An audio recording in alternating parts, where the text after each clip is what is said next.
How are you today? Hello, everyone. Hello, learners of Tarlac. Good morning, Math Talino Grade 4 learners! Welcome to Aral TarlakHenyo here on RTV Tarlac Channel 26. Simulcast over DCTC. Radyo Pilipino Tarlac. I'm Sir Glenn, your teacher broadcaster. Broadcasting live here at Paniki Tarlac. Remotely here in Concepcion, Tarlac. Live here at Barangay Pedro Elquines, Mayantok, Tarlac. Broadcasting live from Ramos National High School. Your anchor teacher today for grade 9 mathematics. your partner in education this time of pandemic. Kumusta mga giliw kong tagapakinig? Nagbabalik ang inyong paaralang panghimpapawid Aral TarlakHenyo. Sa RTV Tarlac, Channel 26. At sa bayang naririnig sa DCTC 828. Radyo Pilipino Tarlac. Tayo rin ay napapanood sa FB Live ng RTV Tarlac Channel 26. Sumasahimpapawid mula sa bayan ng Pura Tarlac. Mula sa bayan ng San Clemente. Mula rito sa Purok Elementary School, Pura Tarlac. Sa bayan ng Kapas, Tarlac. Ako, ang inyong guro, na maghahatid sa inyo ng makabuluhang pagtalakay sa ating aralin.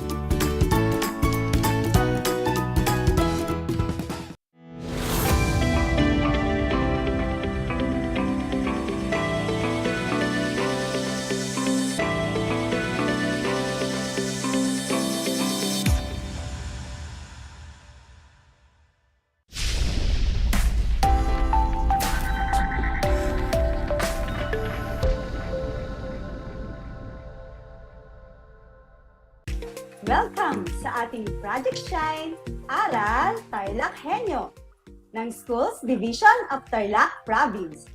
Nakasalukuyang napapanood dito sa RTV Tarlac Channel 26, Converge Cable Channel 100, at sa bayang napapakinggan sa 828 AM DZTZ Radyo Pilipino Tarlac.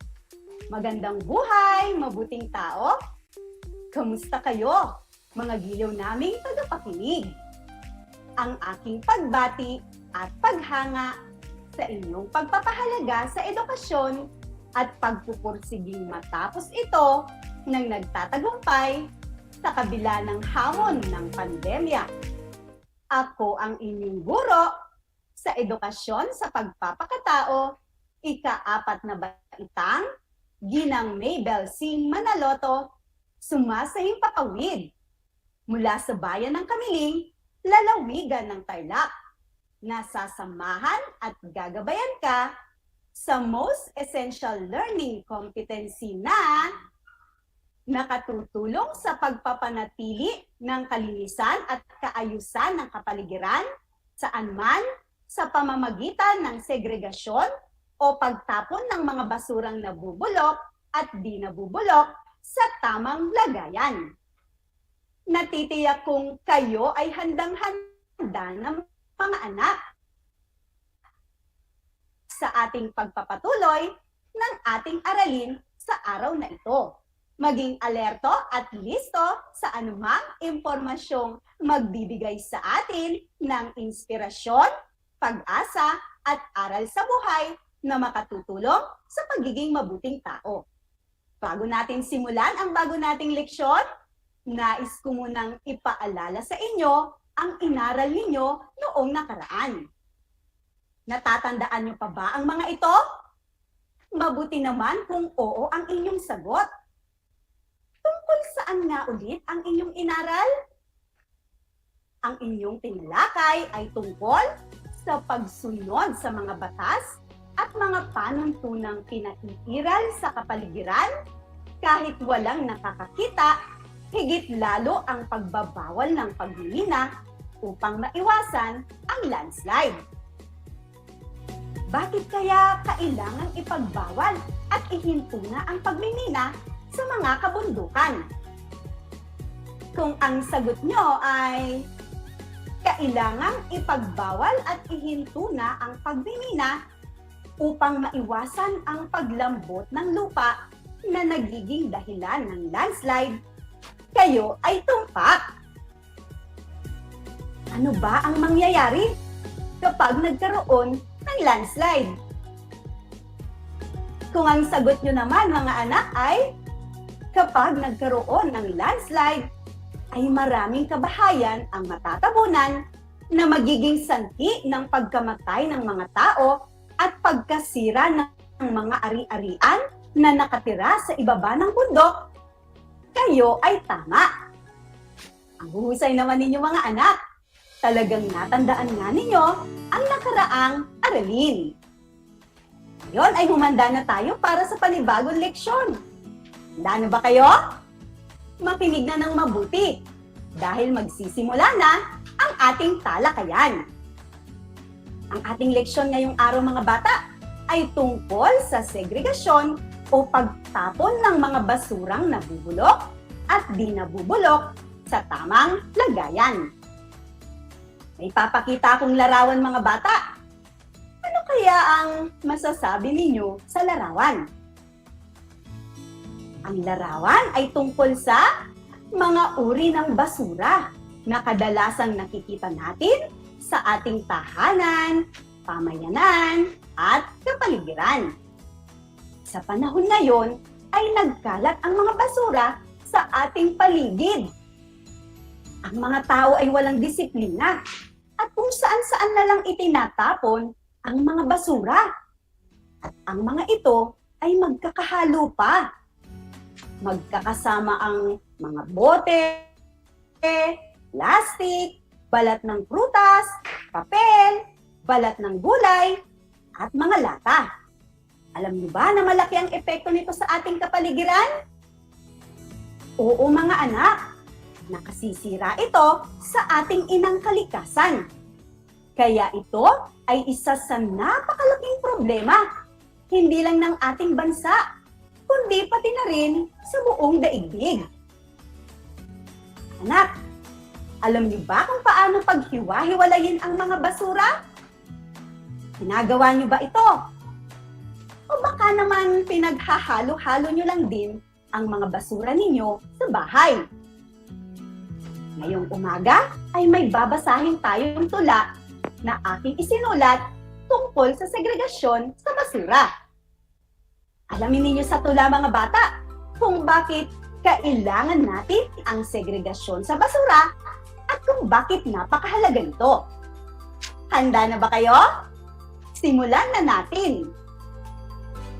Segregasyon sa basura. Isinulat ng inyong lingkod at iginuhit ni Maria Lydia Urbano. Sa ating kapaligiran, ating mamamasdan. Tambak ng mga basura, makikita kaliwat kanan. Pinagsama-samang bote, plastik, papel, at bakal. Dahon, balat ng prutas, lahat ay iisa ang lalagyan. Ang mga tao sa paligid, wala namang pakialam. Tapon dito, tapon doon, kalat dito, walang kapaguran. Kahit marumi ang paligid, sa kanila ay ayos lang. Kaya naman kawawa ang ating kapaligiran. Ako bilang mamamayan ay may magagawa. Segregasyon sa basura, aking ikakampanya. Nabubulok at mga hindi nabubulok, aking paghihiwalayin upang maging modelo, tularan ng bawat tao. Kaya halika na, aking kaibigan. Segregasyon sa basura, ipaglaban natin. Kahalagahan nito ay ituro natin upang malinis na kapaligiran ay makamtan na natin. Nagustuhan at naintindihan niyo ba ang tula mga bata? Sana'y nagustuhan ninyo ito. Sana ay nagbigay sa inyo ng inspirasyon ang tulang ito upang isagawa ang tamang segregasyon sa basura. Ngayon ay humanda na kayo para sa mga katanungan. Alam kong kayang-kaya niyong sagutan ng mga ito. Handa na ba kayo? Para sa unang tanong, anong karaniwang namamasdan o nakikita sa kapaligiran ang nabanggit sa tula? Kung ang sagot nyo ay ang karaniwang namamasdan o nakikita sa kapaligiran na nabanggit sa tula ay ang tambak na basura sa paligid, maraming basurang nakakalat, at magkakasamang mga basura, kayo ay tama. Para sa susunod na katanungan, bakit kailangang paghiwa-hiwalayin o isegregate ang mga basura na makikita sa tahanan, paaralan, pamayanan, o sa ating bansa? Kung ang sagot nyo naman ay kailangang isegregate ang mga basura upang mabawasan ang lumalalang problema natin sa bansa at maging maayos at malinis ang ating kapaligiran, tumpak kayo dyan mga anak. Susunod na katanungan, kung ang bawat tao ay patuloy na walang disiplina sa pagtatapon ng basura, ano kaya ang magiging epekto nito sa ating bayan at sa buong daigdig? Kung ang sagot nyo naman ay kung ang bawat tao ay patuloy na walang disiplina sa pagtatapon ng basura, magiging madumi ang ating kapaligiran, maraming magkakasakit na dulot ng maruming basura at masisira ang kapaligiran, kayo ay tumpak. At para sa huling katanungan, ano ang dapat natin gawin sa mga halo-halong basura upang mabawasan ang mga kalat sa ating kapaligiran at pamayanan? Kung ang sagot nyo ay ang dapat nating gawin ay mag-segregate ng mga basura upang mabawasan ang mga kalat sa ating kapaligiran at pamayanan, kayo ay tumpak. Mga bata, sa nakalipas na panahon, ang mga tao ay nagtatapon ng basura sa tamang lalagyan upang magkaroon ng malinis, maganda, at ligtas na paligid para maiwasan ang anumang sakit.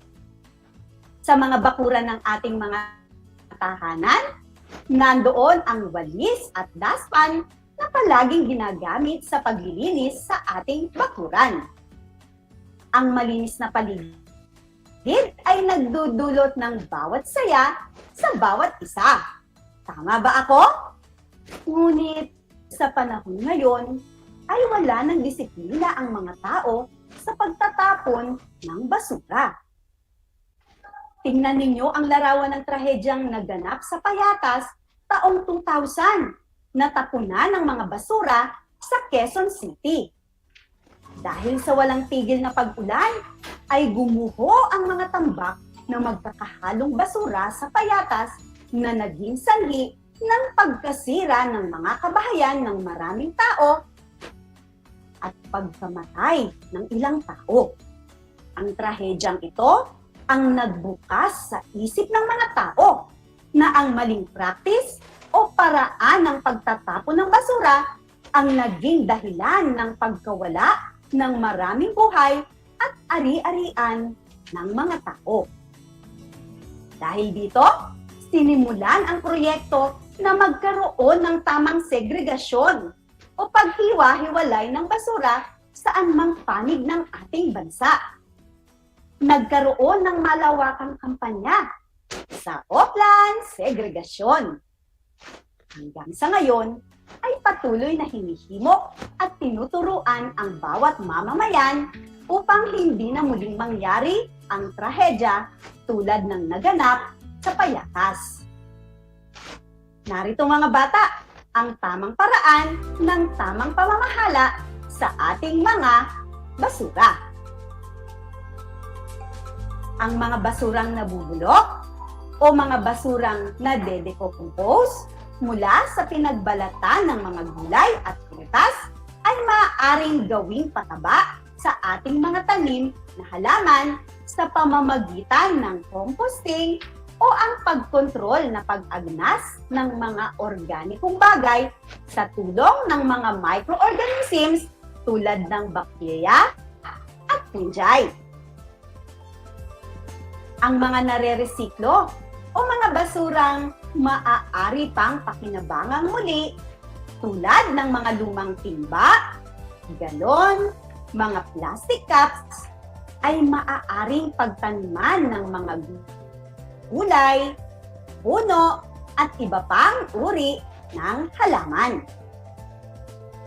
Ang mga residual o mga basurang hindi na maaaring mapakinabangan tulad ng mga gamit na diaper at sanitary napkin ay maaaring kolektahin ng ating lokal na pamahalaan upang dalhin sa mga rehistradong sanitary landfill. At ang mga mapapanganib na basura o ang mga basurang may masamang epekto sa kalusugan tulad ng mga baterya, pundidong ilaw, pintura, mga basura sa ospital, at iba pang kemikal ay kukolektahin din ng ating lokal na pamahalaan upang dalhin sa mga rehistradong waste treatment facilities. Sa tamang pamamahala ng ating mga basura, ay hindi lang natin maiiwasan ang iba pang mga sakit na maaaring maidulot ng maruruming basura, makatutulong rin magitan ng pagbawas sa mga pinoproduce nating mga basura. Kung ganito ang gagawin natin, ay tiyak na maisasalba natin ang kaligtasan. Bata, ang paghihiwalay ng mga basura o segregasyon ay napakahalaga upang mabawasan ang lumalalang problema ng ating bansa. Tama ba ako? Kung kayo ang tatanungin ko, bilang isang bata, paano ka makatutulong upang mabawasan ang problema ng bansa sa basura? Kung ang sagot nyo ay bilang isang bata, kayo ay magse-segregate ng basura upang mabawasan ang problema ng basura sa ating bansa at ang mga pwedeng i-recycle ay inyong i-recycle, kayo ay tama. Tumpak din ang inyong kasagutan kung bilang isang bata ay gagawin mo ang tamang segregasyon sa basura upang tularan ka ng ibang batang kagaya mo. Tama kayo dyan, mga anak. Mahalagang tandaan, mga bata, ang mga sumusunod na konsepto mula sa ating aralin ngayong araw. Lagi nating tatandaan na mahalaga ang pagsesegregate o paghihiwalay ng basura. Ito ay makatutulong upang maiwasan ang pagdami ng basura sa ating kapaligiran. Ang disiplina sa pagtatapon ng basura ay masasalamin kahit saan mang panig ng daigdig tayo makarating. Ang pagpapanatili ng kalinisan sa kapaligiran sa pamamagitan ng tamang pamamahala ng basura ay isang adhikain ng lahat ng bansa upang maisalba ang ating inang kaligtasan. Pagsamasamahin ang mga basurang nabubulok at ihiwalay ito sa mga basurang hindi nabubulok upang mapakinabangan itong muli. Ang mga nabubulok na basura, kagaya ng balat ng prutas, gulay, at mga dahon, ay maaaring i-decompose upang gawing pataba sa mga halaman, at ang mga hindi nabubulok na basura, kagaya ng bote, plastic at lata, ay i-recycle.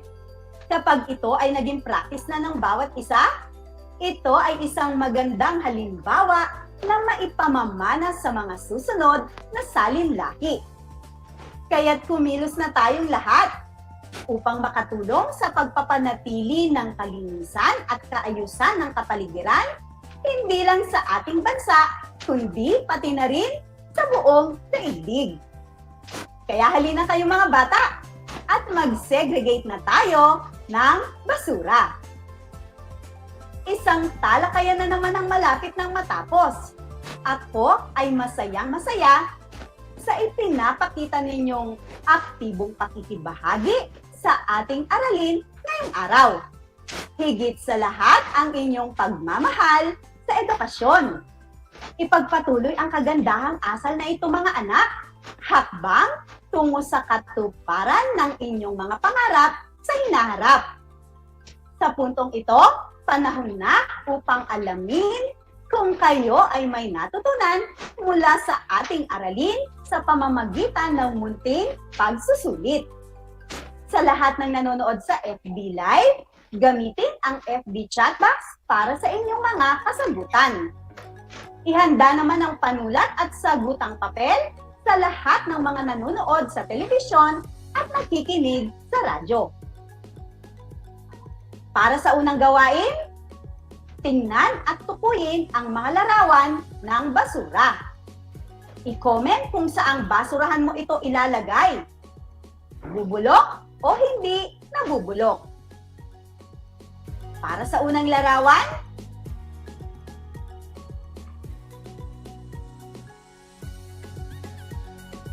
kung ang sagot nyo ay lata at ito ay ilalagay nyo sa hindi nabubulok, tama kayo dyan mga bata.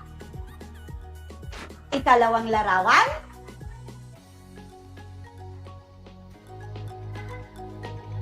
kung ang sagot nyo naman ay bote at ito ay ilalagay nyo sa hindi nabubulok, tumpak ulit kayo dyan mga anak.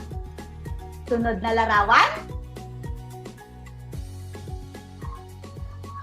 kung ang sagot nyo ay balat ng prutas at gulay at ito ay ilalagay nyo sa nabubulok, mahusay mga bata.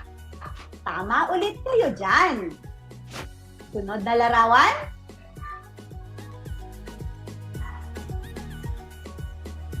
kung ang sagot nyo naman ay timba at ito ay ilalagay ninyo sa hindi nabubulok, tumpak kayo dyan mga anak. At panghuling larawan,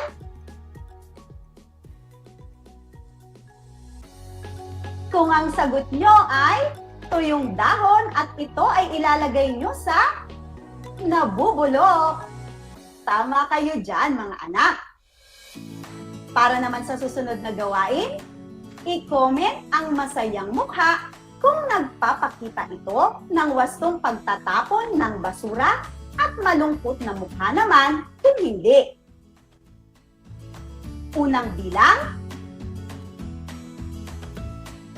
pinaghalo-halo ni Aling Lita ang mga basura sa kanilang bahay at nilagay ito sa isang lalagyan upang itapon. Kung ang sagot nyo ay malungkot na mukha, kayo ay tumpak. Ikalawang bilang, gumawa ng magkahiwalay na basurahan ang aming guro. Isa para sa basurang nabubulok at ikalawa para sa basurang hindi nabubulok. Kung ang sagot nyo ay masayang mukha, kayo ay tumpak. Ikatlong bilang, pinaghiwalay po ng takunan ang lata na pinaglagyan ng ulam namin at mga pinagbalatan ng gulay. Kung ang sagot nyo naman ay masayang mukha, magaling! Ikaw ay tama. Ika-apat na bilang, itinabi ni ate ang mga boteng pinaglagyan ng suka at toyo upang i-recycle at lagyan ng disenyo.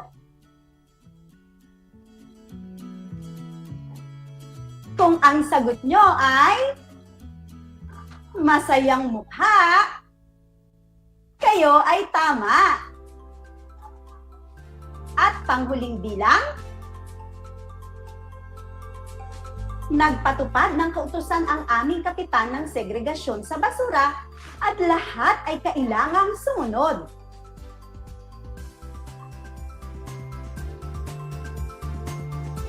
Kung ang sagot nyo naman ay masayang mukha, magaling! Ikaw ay tama! Binabati ko kayong lahat mga anak sapagkat natitiyak kong nakuha ninyong lahat ang tamang sagot ng ating pagsusulit. Mula sa akin, tanggapin ninyo ang mga salitang magaling at mahusay, mabuting tao.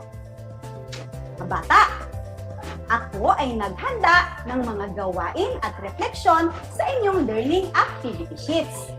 Inaasahan ko na ito ay inyong sasagutan ng buong sigasig at sa abot ng inyong makakaya. Sakali man na kailanganin ninyo ang inyong patnubay ng inyong kapamilya at guro, huwag kayong mag-atubiling sila ay tawagan upang kayo ay magabayan ng tama.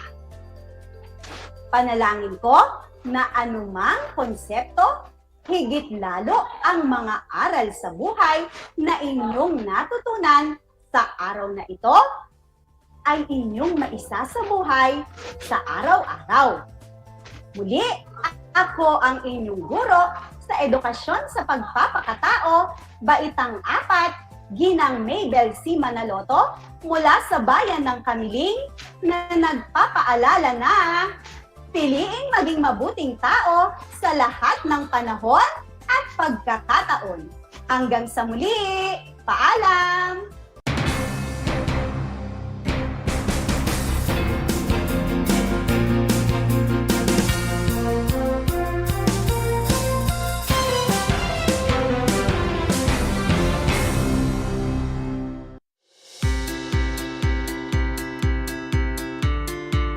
Upang matugunan ang mga kinakaharap na pagsubok ng mga guro at mag-aaral sa gitna ng kasalukuyang pandemya, nagsanib tulong sina Congressman Charlie Cojuangco ng unang distrito ng Tarlac, DEPED Region 3 Regional Director Dr. May B. Eclar at Tarlac Schools Division Superintendent Dr. Ronaldo Pozon para sa isang napapanahong proyekto na tinaguriang Project Shine, Aral TarlakHenyo.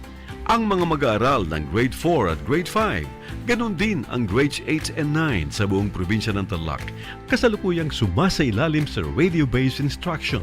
Katuwang ang himpilang DZTZ 828 kHz AM at RTV Tarlac, Channel 26. Ang Tarlac po nangunguna po ngayon pagdating po sa radio-based instruction. Marami pong humahanga sa atin. I'm very happy this station, itong DCTC, could reach the whole of Region 3. Hindi natin alam, we are contributing. We are creating a very big dent in the history of Philippine education. And I am proud. I am here in Tarlac. This is the noble cause of education in which you and I, without you knowing it, we are bound to do.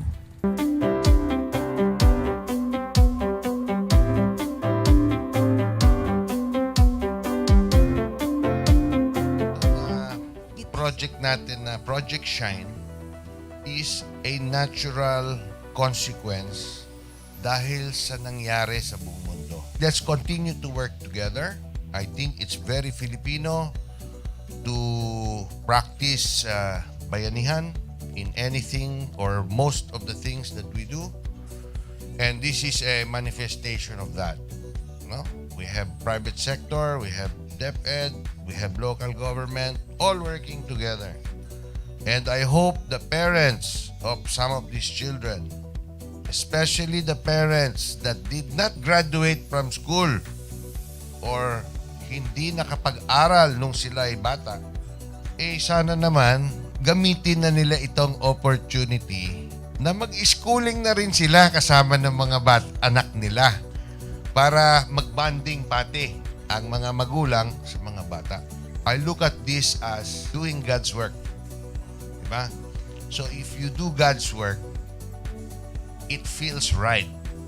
It's righteous. It's for good, not for evil. Good morning and happy learning, grade 4. Welcome to Aral TarlakHenyo here on RTV Tarlac, Channel 26. Simulcast over DZDZ 828, Radio Filipino Tarlac. I am Teacher Mercy Pacheco Bognot. This is Alistair Aidatu. I am Marie Josephine B. Andrade. I am Teacher Princess Marie M. Dueñas, and I will be your teacher broadcaster for today.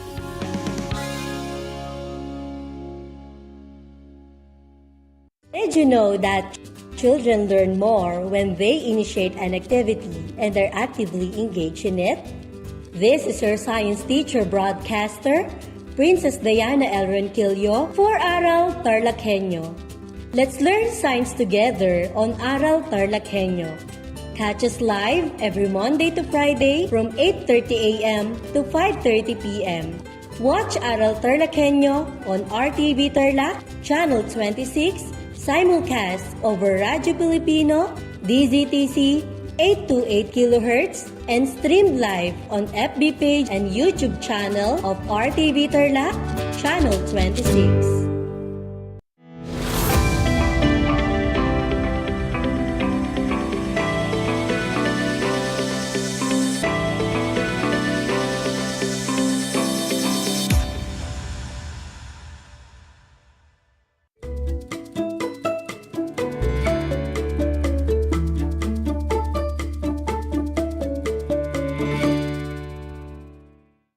Hello there, science-minded learners of Tarlac Province. I hope you are still ready as I am as we continue our learning adventure today. I am teacher Patrick A. Tabifranca, your science buddy explorer, airing live from the municipality of Anao. Today is Wednesday, April 6, 2022, and time for us to discover our new learning episode. So come on and join me as we continue our learning adventure and the amazing world of science, where learnings becomes easy once we explore. So hang on tight as we answer all your what, why, and how questions. Prepare yourselves for another learning adventure. We're now on the 7th week of your module entitled Properties and Characteristics of Light. Again, we are now on the 7th week of your module, kids, entitled Properties and Characteristics of Light. So before we go over with your module, make sure you are comfortable on your seats and get ready with yourself because another fun learning adventure is about to begin. Now, to check your understanding in the past episode, let's build and enrich your understanding first by answering the activity that is found on your module. Let me read to you the direction. Choose and write the letter of the correct answers on a separate sheet of paper. Remember, you will have 5 seconds to answer in every item. And for those who are watching via Facebook Live, I encourage you to participate by typing your answer in the comment section. Are you all excited? Well, that's great. Let's go ahead with item number 1. 1. It is the bouncing of light on the smooth surface of an object. Again, it is the bouncing of light on the smooth surface of an object. Now, these are the choices. We have letter A, diffusion, B, reflection, C, refraction, or D, vibration. My dear young scientists, whenever you're ready, here is your 5-second timer starts now.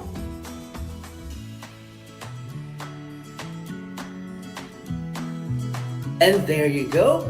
Now let us try to reveal the answer. And the correct answer is letter B. And that is reflection. Now moving on to item number 2. What do you call the bending of light as it passes through different media? Again, the question is, what do you call the bending of light as it passes through different media? Now the choices, as you can see on your screen, those are letter A, diffraction, B, diffusion, C, reflection, or whenever you're ready, your 5-second timer starts now.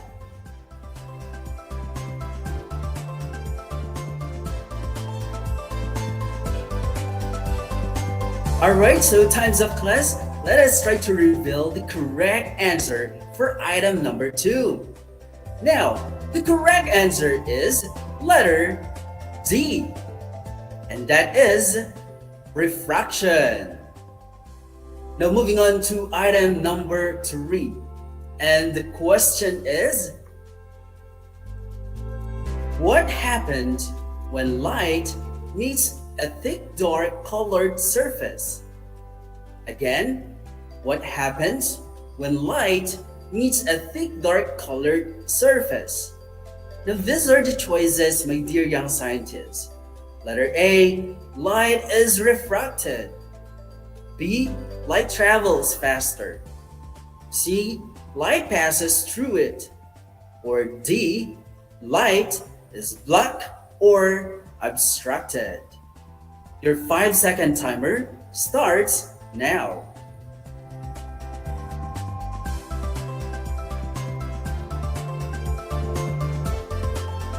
Okay, so time's up, my dear young scientists. Let me reveal the correct answer for item number 3. Did you write letter D on your activity sheet notebook? Amazing! The correct answer is letter D, and that is the light is blocked or obstructed. Kids, I am very much proud of you for giving your best shot in answering our first activity in our episode for today. Well, with that, you deserve a virtual clap.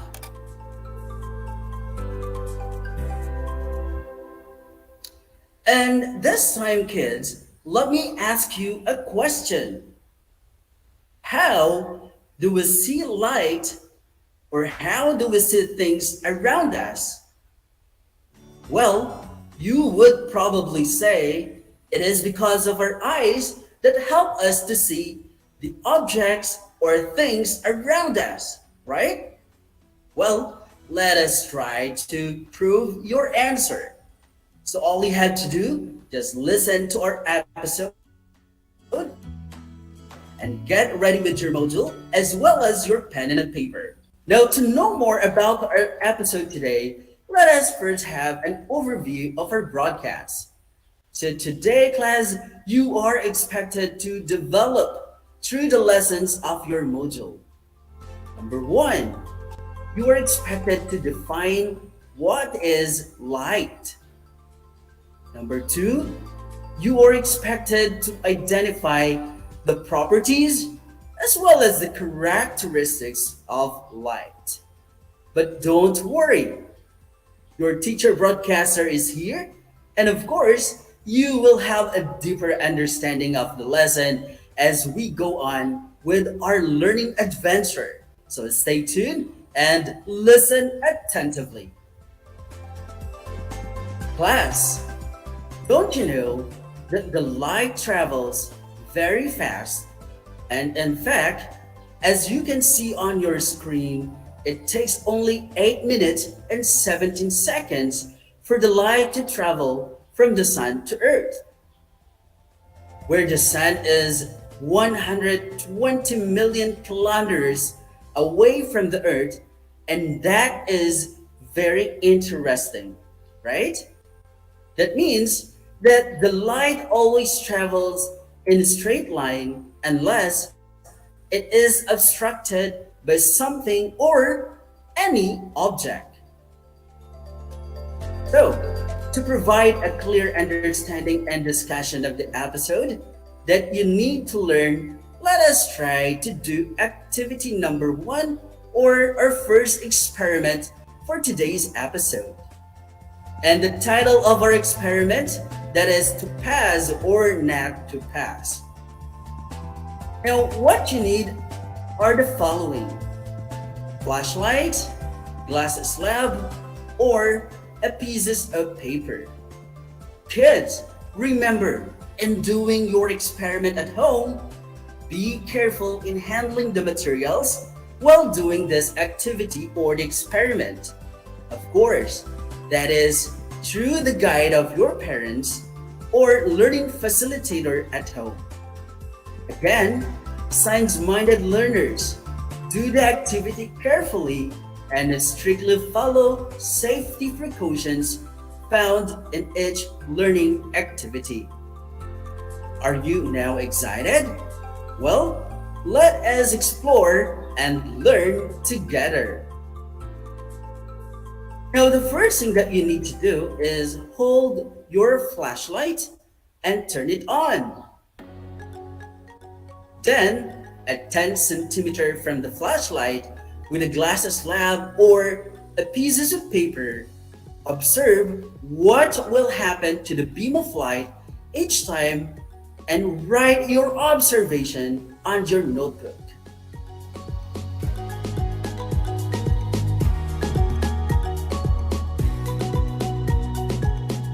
Now, take 4 or 5 pieces of glass slab or paper at some distance, and then turn it on your flashlight. What are your observations? Impressive! The light will hit all the glass slab or a sheet of paper in a straight line. Therefore, light can pass through transparent and translucent things. Any objects such as paper or glass, but not an opaque things.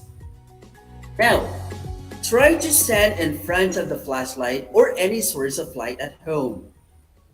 Your body is opaque and the light cannot pass through it, so it will create a shadow at the back, right? That is why the light won't be able to pass through any opaque objects or things. So based on the experiment that we have conducted for today's episode, let us try to have a deeper understanding as we continue our learning adventure. Kids, remember, light is a form of electromagnetic radiation with a wavelength which can be detected by the human eye.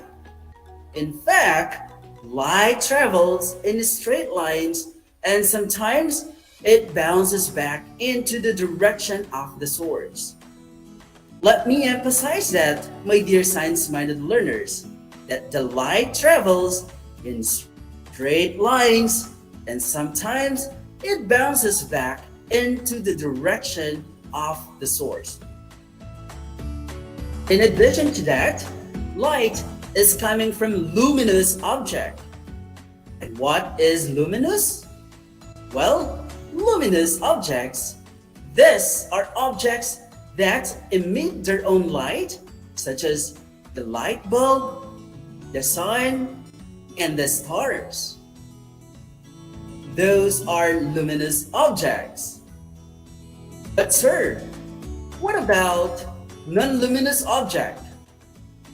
Well, non-luminous objects, these are the objects that do not emit their own light. They did not provide any source of light at all. And these are objects that made up of wood, plastic, cotton, even the metal. Again, class, let me emphasize that when we say non-luminous object, these are the object that they don't produce any light. How about reflection of light? Reflection of light can simply be referred to as change in direction or light or bouncing of light from source or some surface. And when this light reaches our eyes, we see that object. And that is the reason why we see non-luminous objects. Class, remember, light travels in straight lines and sometimes it bounces back to the direction of the source. Imagine, when we look at the mirror, we see our own image, right? Well, that is because the mirror reflects the image back. You know, the water, windows, shiny metal, and even the mirrors are just some of the many objects that reflect light.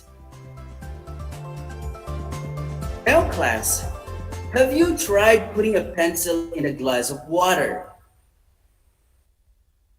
Have you observed that the pencil appears bent at the water surface?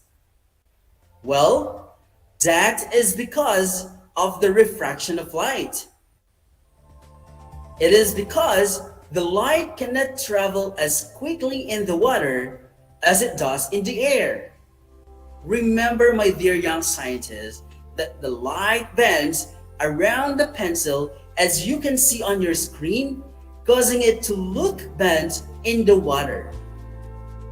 Class, I would like to emphasize it that refraction of light occurs because light bends as it passes through one substance to another, just like what you see in the picture. So my dear young scientists, to wrap up our learnings today, always remember that is one of the different electrons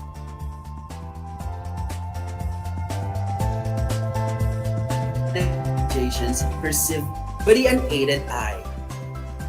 Again, light is one of the electromagnetic radiations that is emitted by the sun.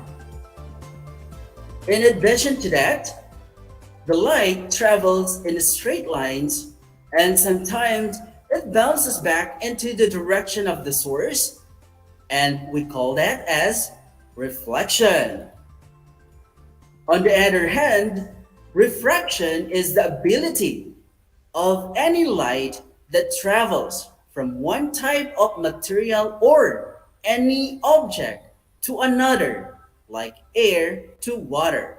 Again, class, we call it refraction. While luminous objects are objects that emit their own light.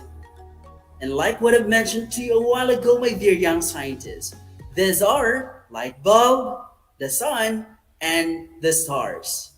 Those objects are very good. Those are luminous objects. While non-luminous objects are objects that do not emit their own light. And those objects are made up of wood, plastics, cotton, as well as metal. And again, class, those objects are very good. Those are non-luminous objects. Class, I hope, is it clear to you now the properties and the characteristics of light? I hope that you grasp all the important details about our episode today. Well, let's continue our learning adventure as we strengthen our learning. So let us try to answer another activity found on your module. Let me read to you the direction. The direction is classify the following objects. Draw a star if the object can reflect light. or a sun if it is refract light. Class, let me read to you again the direction. The direction is classify the following objects. Draw a star if the object can reflect, or sun if the object can refract light. Now all you have to do, my dear young scientists, write your answer on a separate sheet of paper. And for those learners who are watching right now via Facebook Live, of course, you may type the word star. That's S-T-A-R if it is reflect light. And if your answer is refract light, all you have to do is type the word sun. That's S-U-N. Are you now ready? Well, let's get started with item number 1. Now, let's try to investigate item number 1 or object number 1 as being flashed on your screen. What you see is a picture of magnifying glass. And your 5-second timer starts now. Time's up, class. Did you draw a sun in your activity sheet? Well, that is impressive answer, because the object being flashed on your screen is an example of refract light. Moving on to our object number 2. Try to investigate the picture being flashed on your screen, and that is a diamond. Is it a reflect or refract light? Your 5-second timer starts now.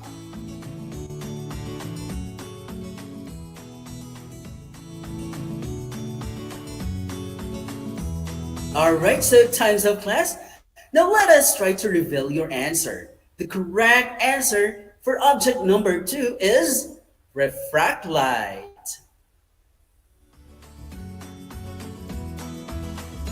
Then moving on to our last object. So as you can see on your screen, my dear science-minded learners, we have moon.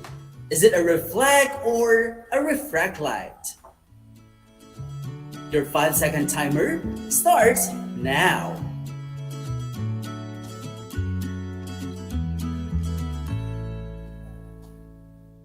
Alright, so time's up, my dear young scientists. Let us try to reveal your answer. And the correct answer is reflect light. Because remember, the moon does not provide its own light.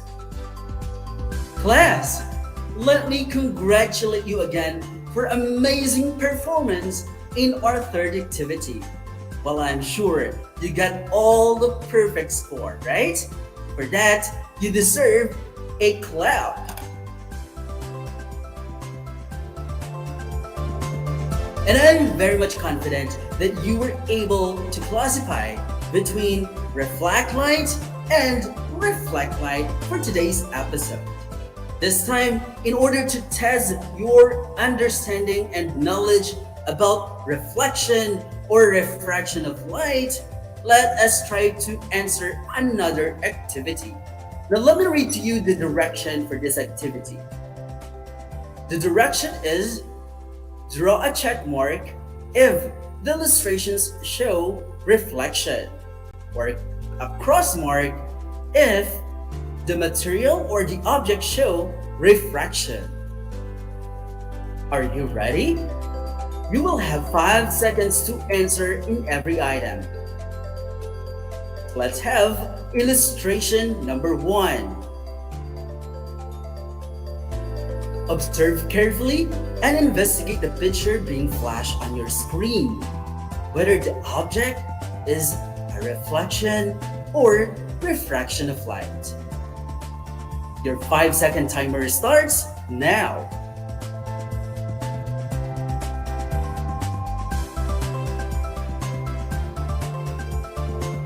Okay, let's try to reveal the correct answer for item number 1.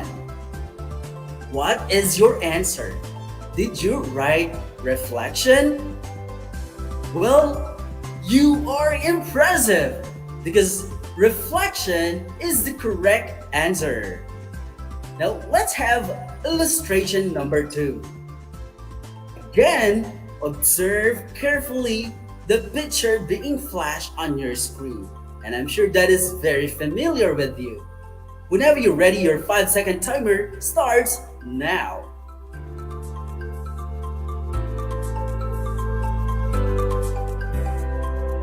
Okay, so let us try to reveal the answer. For illustration number 2, the answer is reflection. Wow, amazing! You got the correct answer for illustration number 2. And how about illustration number 3? What do you think? Is it a reflection or refraction? Can you try to figure out? Your 5-second timer starts now.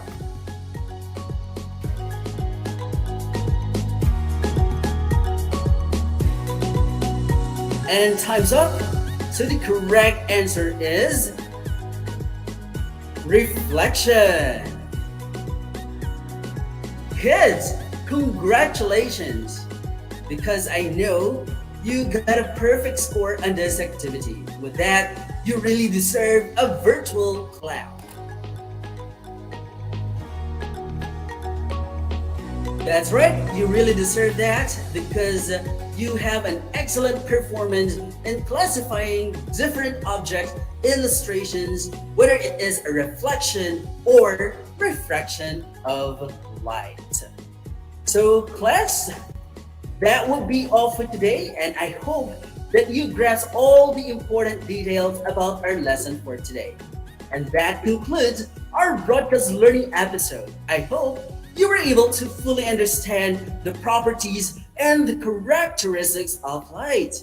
Again, class, if you're having a hard time in understanding the lessons, please don't be hesitant to ask some help any of your family member or your learning facilitator.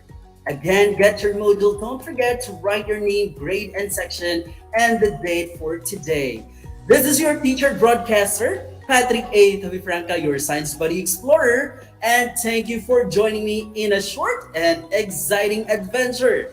Watch out for another episode in Science 4 every Monday and Wednesday, only here on RTV Tarlac, of course, Aral TarlakHenyo. Thank you very much, kids, and paalam!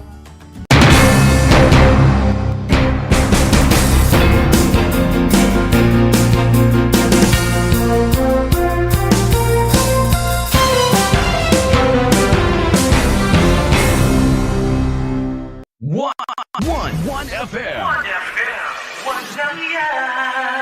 This is your one. My only one. One lang yan. The only one. One FM. 96.1 Tarlac, 98.3 Lucena, 88.3 Legazpi, 96.1 Surigao, 95.9 Butuan, 92.1 Mindoro, 96.7 Tacloban, 99.3 Baler, 95.1 Puerto Princesa, Palawan. This is your one. Your only one. Your only one. One FM. One FM. Your only one FM. One FM.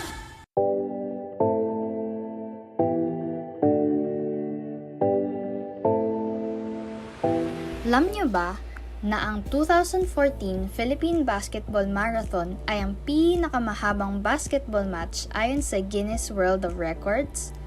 Ang laro ay naganap mula March 24 hanggang March 29, 2014 sa Meralco Gym sa Pasig at tumagal ng 120 hours. Ang marathon na ito ay isang fundraising event para sa mga biktima ng bagyong Yolanda.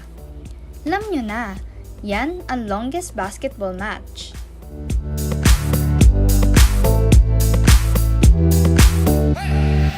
Multiply 1089 by 9, you will get an answer, the exact reverse, which is 9801. My name is JRP Duldulao, your teacher broadcaster on Aral TarlakHenyo. For more math trivia and answers to your math questions, catch Aral TarlakHenyo every Monday to Friday from 8:30 a.m. to 5:30 p.m. Learning math is so much fun!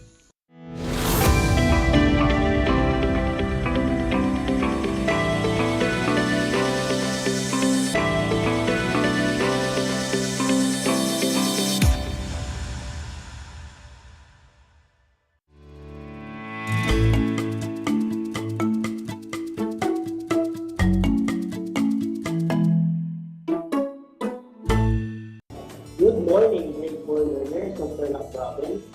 Welcome to Aral TarlakHenyo here on RTV Tarlac, Channel 26. Simulcast over DZTC 828 Radio Filipino Tarlac. We are also seen live via Converge Cable TV, Channel 100.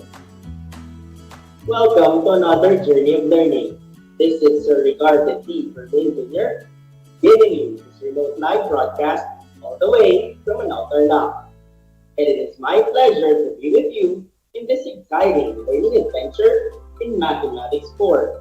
Get ready to an exciting way of learning, even at the comfort of your homes.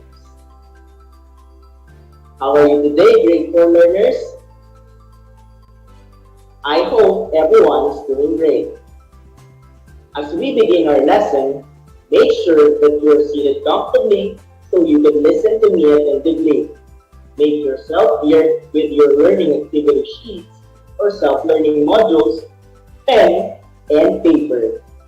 I repeat, you need to have with you your learning activity sheets or self-learning modules, pen, and paper. If you have questions or clarifications regarding today's lesson, don't hesitate to drop your message to our comment section if you're watching our Facebook Live. Are you now ready, grade 4 learners? Great!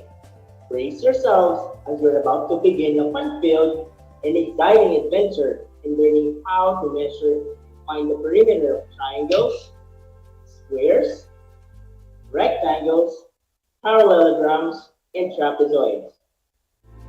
At the end of the lesson, you're expected to measure the perimeter of any given plane figure using appropriate tools. Find the perimeter of triangles, squares, rectangles, parallelograms, and trapezoids. But before we proceed, let me just give you a glimpse of your previous lesson.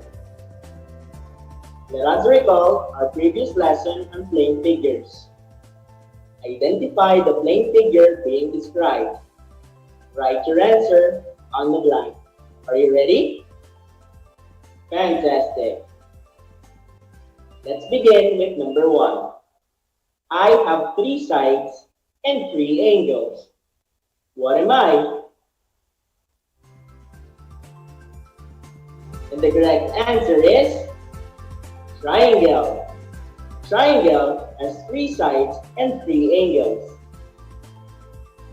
Let's now have number 2. I am a polygon with 4 equal sides and 4 right angles. What am I? What do you think it is? You got it right. It's a square. It has 4 right angles and 4 sides are equal. Let's take a look at the next item.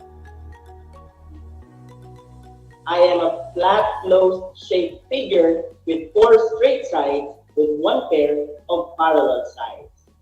What am I? You are correct. It's a trapezoid. It has 4 sides, but it has only 1 pair of parallel sides. Moving on to number 4. I have 2 long parallel sides and 2 short parallel sides with 4 right angles. What shape am I? You're right. The answer is rectangle. It has 2 pairs of parallel sides and 4 right angles. Let's now have the last number.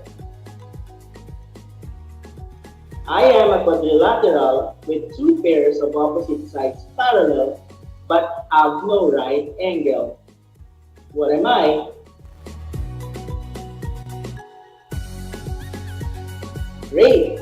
The answer is parallelogram. It has 2 pairs of opposite sides parallel with no right angle. According to Galileo Galilei, measure what can be measured and make measurable what cannot be measured.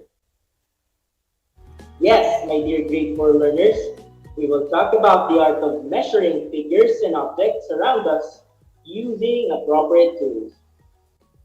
Let's take a look at this problem. Reese wanted to put a lace on her handkerchief. She wanted to find out how much ribbon she would need. What unit should Reese use to measure the handkerchief? What tool should she use?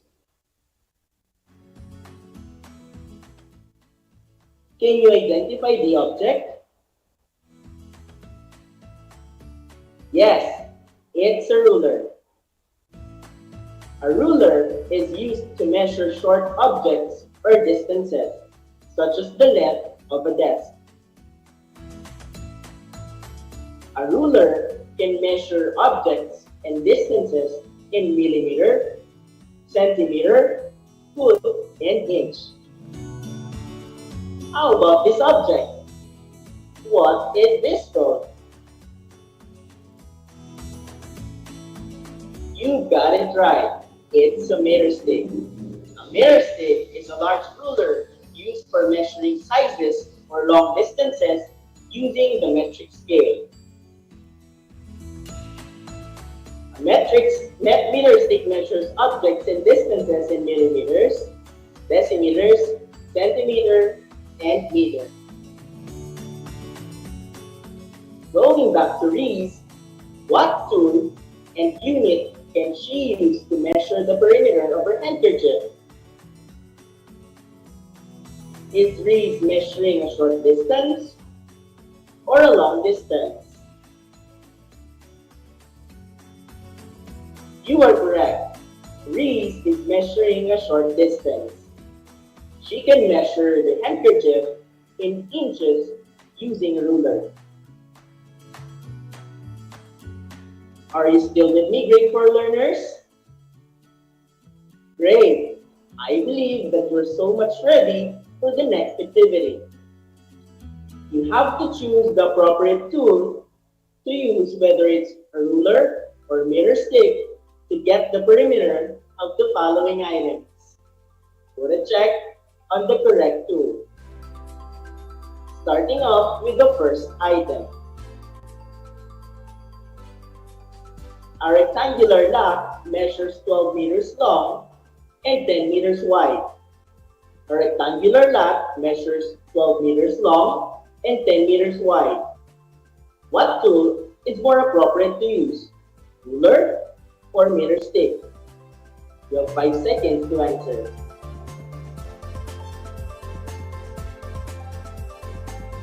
And the right answer is meter stick.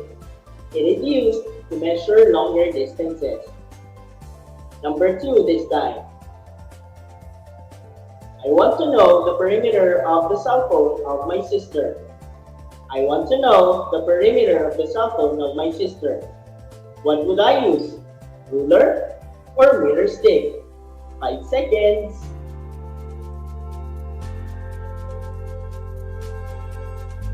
You got it right. Ruler is more appropriate to use in measuring the perimeter of a cell phone. Moving on to number 3. I have to put a fence on the square garden in her backyard. But I don't think I know the perimeter. I repeat, I have to put a fence on the square garden in her backyard. But I don't know its perimeter. Which tool is more appropriate to use? Ruler or meter stick? Yes, to measure the perimeter of a backyard, we should use a meter stick. How about number 4? I have to know the perimeter of my study table because I want to put plastic cover on it.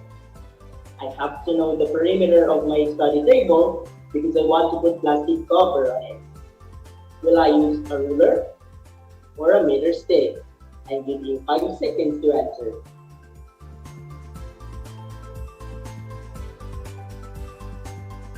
And the correct answer is ruler. because the perimeter of a table covers a short distance. Let's now have the last number. I want to know the exact measurement of my feet because my mom wants to buy me new shoes, but I'm not allowed to go out.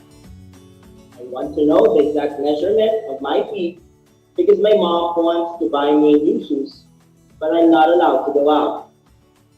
What tool is more appropriate to use? Ruler or meter stick? You have 5 seconds to answer.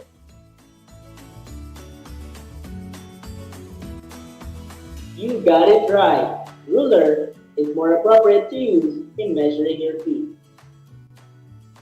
Good job, kids! Now, let's try to get back to Reed from our previous problem. Her handkerchief measures 8 inches long and 6 inches wide. How will she get the perimeter of her handkerchief? Just to give you background, the word perimeter is derived from the Greek word peri, meaning around, and metron, which means measure. Therefore, perimeter is defined as the total length of the sides of a shape.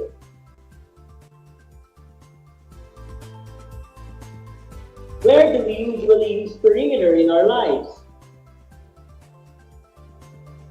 We often find the perimeter when putting up a fence around the house, finding the total length of the vegetable garden, or the distance covered when you walk around a rectangular lot. Going back to the previous problem, what is the measurement of the size of the handkerchief? The handkerchief measures 8 inches, 6 inches, 8 inches, and 6 inches on its sides.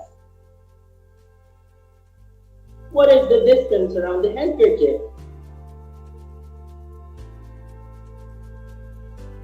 If the perimeter is the length of all the sides, therefore, perimeter is equal to the sum of 8 inches, 6 inches, 8 inches, and another 6 inches. Perimeter is equal to? Correct. It's 28 inches. Therefore, Reese needs 28 inches of ribbon to put around her handkerchief. Good job, kids! Let us now study how to get the perimeter of different length figures using a formula. Let's begin with the square.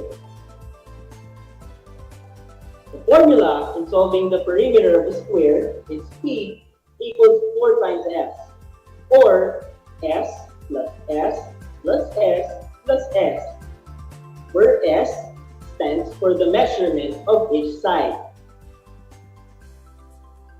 If one side is 7 centimeters, what will be the perimeter? Using P is equal to 4 multiplied by S, we will now have P is equal to 4 times 7 centimeters. And the perimeter is? Correct. It is 28 centimeters. Let's try using the other formula. If P is equal to S plus S plus S plus S,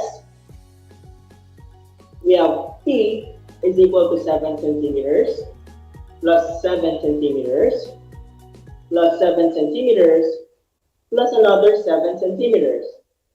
What is the perimeter? You're right. The answer is also 28 centimeters. It only proves that both formulas for the perimeter of a square works. Moving on to rectangles.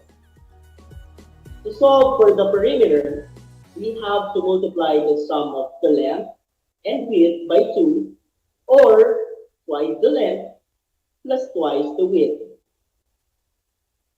If the length is 10 meters, the width is 5 meters. What is the perimeter? We have P is equal to 2 multiplied by the sum of 10 meters and 5 meters. After adding the sides, we will now have 2 times 15 centimeters. The perimeter is, you got it right, 30 meters is the perimeter. Are you still with me, grade 4 learners? Great! Now, let's have the formula in getting the perimeter of a triangle.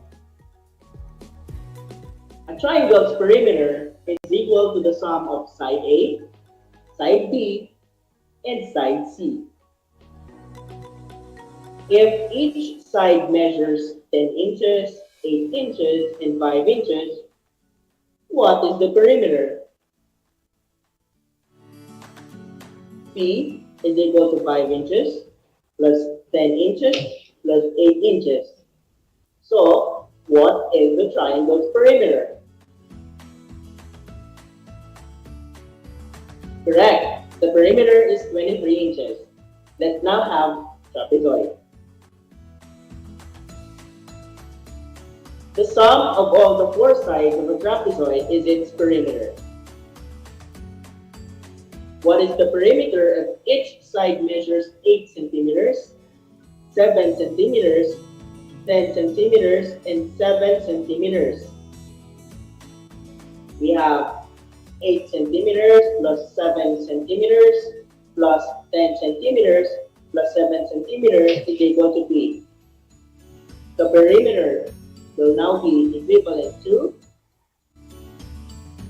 you got it right, P is equal to 32 centimeters. How about for parallelogram?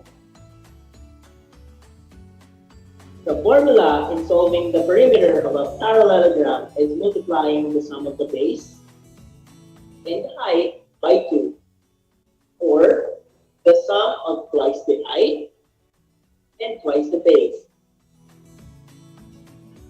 If the base is 8 meters and the height is 5 meters, what is its perimeter?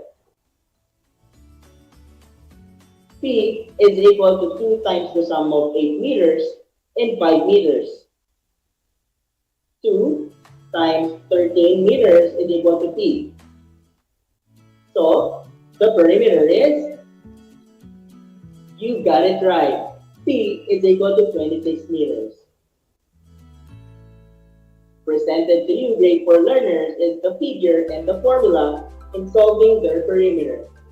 We have the formula for squares, rectangles, triangles, trapezoids, and parallelograms. Please take note of this. Good job, grade 4. Let me see how far you've understood our lesson for this morning. For activity 2, fill in the table with the missing information. You have 5 seconds for each item, and I'm giving you 25 seconds to complete the table.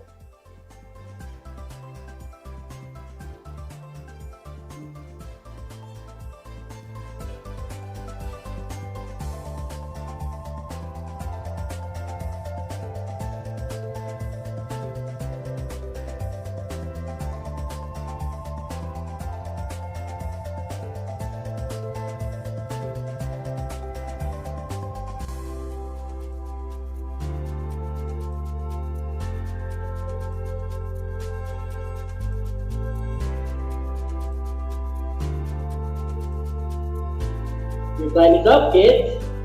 Let's now check your answers.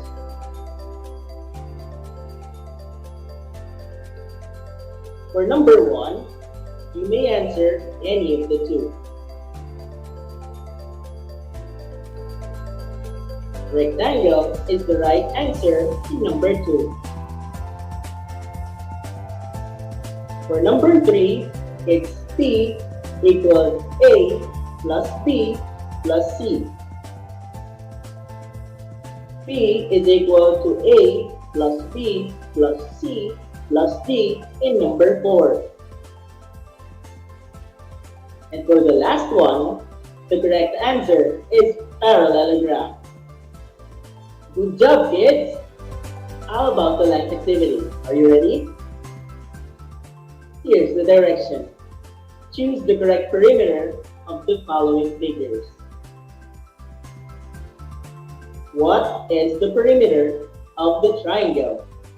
A. 10 meters, B. 15 meters, 20 meters, or letter D. 25 meters. You have 5 seconds to answer. And the correct answer is, you got it right. It's letter B, 15 meters. Number 2 this time. How about the perimeter of the trapezoid? A. 22 centimeters, B. 23 centimeters. Is it 24 centimeters or letter D. 25 centimeters? 5 seconds to answer.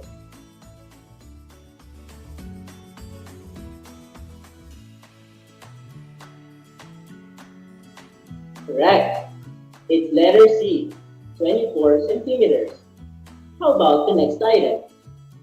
What is the perimeter of the square? A. 10 centimeters, B. 15 centimeters, C. 16 centimeters, or letter D. 20 centimeters. For 5 seconds to answer. You got it right. The answer is C, 16 centimeters. Moving on to the fourth item. What is the perimeter of the figure? Is it A, 50 meters, B, 54 meters, C, 56 meters, or letter D, 58 meters? 5 seconds to answer.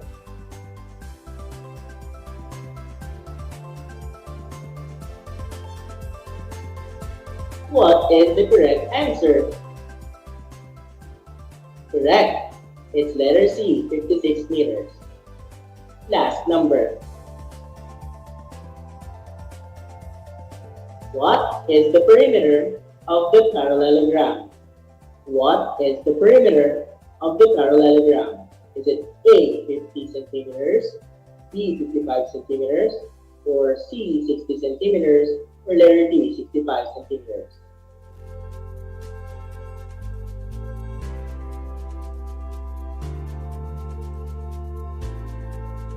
You're right.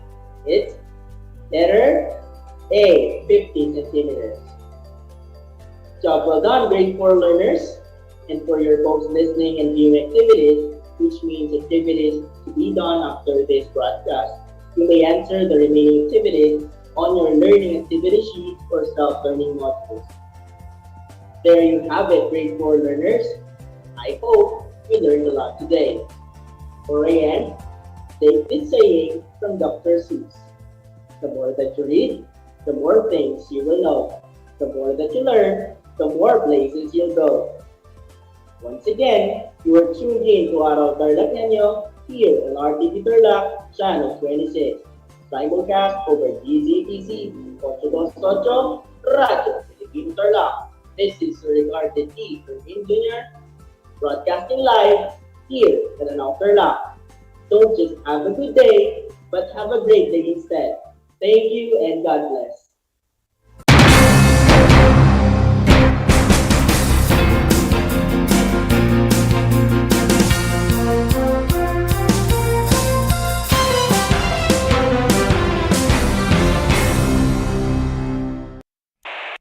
Bahagi mo Radyo Pilipino saan mang bahagi ng Pilipinas, saan mang bahagi ng mundo, anumang uri ng pamumuhay. Ito ang Kabahagi mo Radyo Pilipino, napapakinggan on air and online sa buong mundo sa pamamagitan ng www.radiopilipino.com. Impormasyong may kalidad at serbisyong may halaga, kasama katuwang Kapinoy. Kabahagi mo Radyo Pilipino. Radyo Pilipino.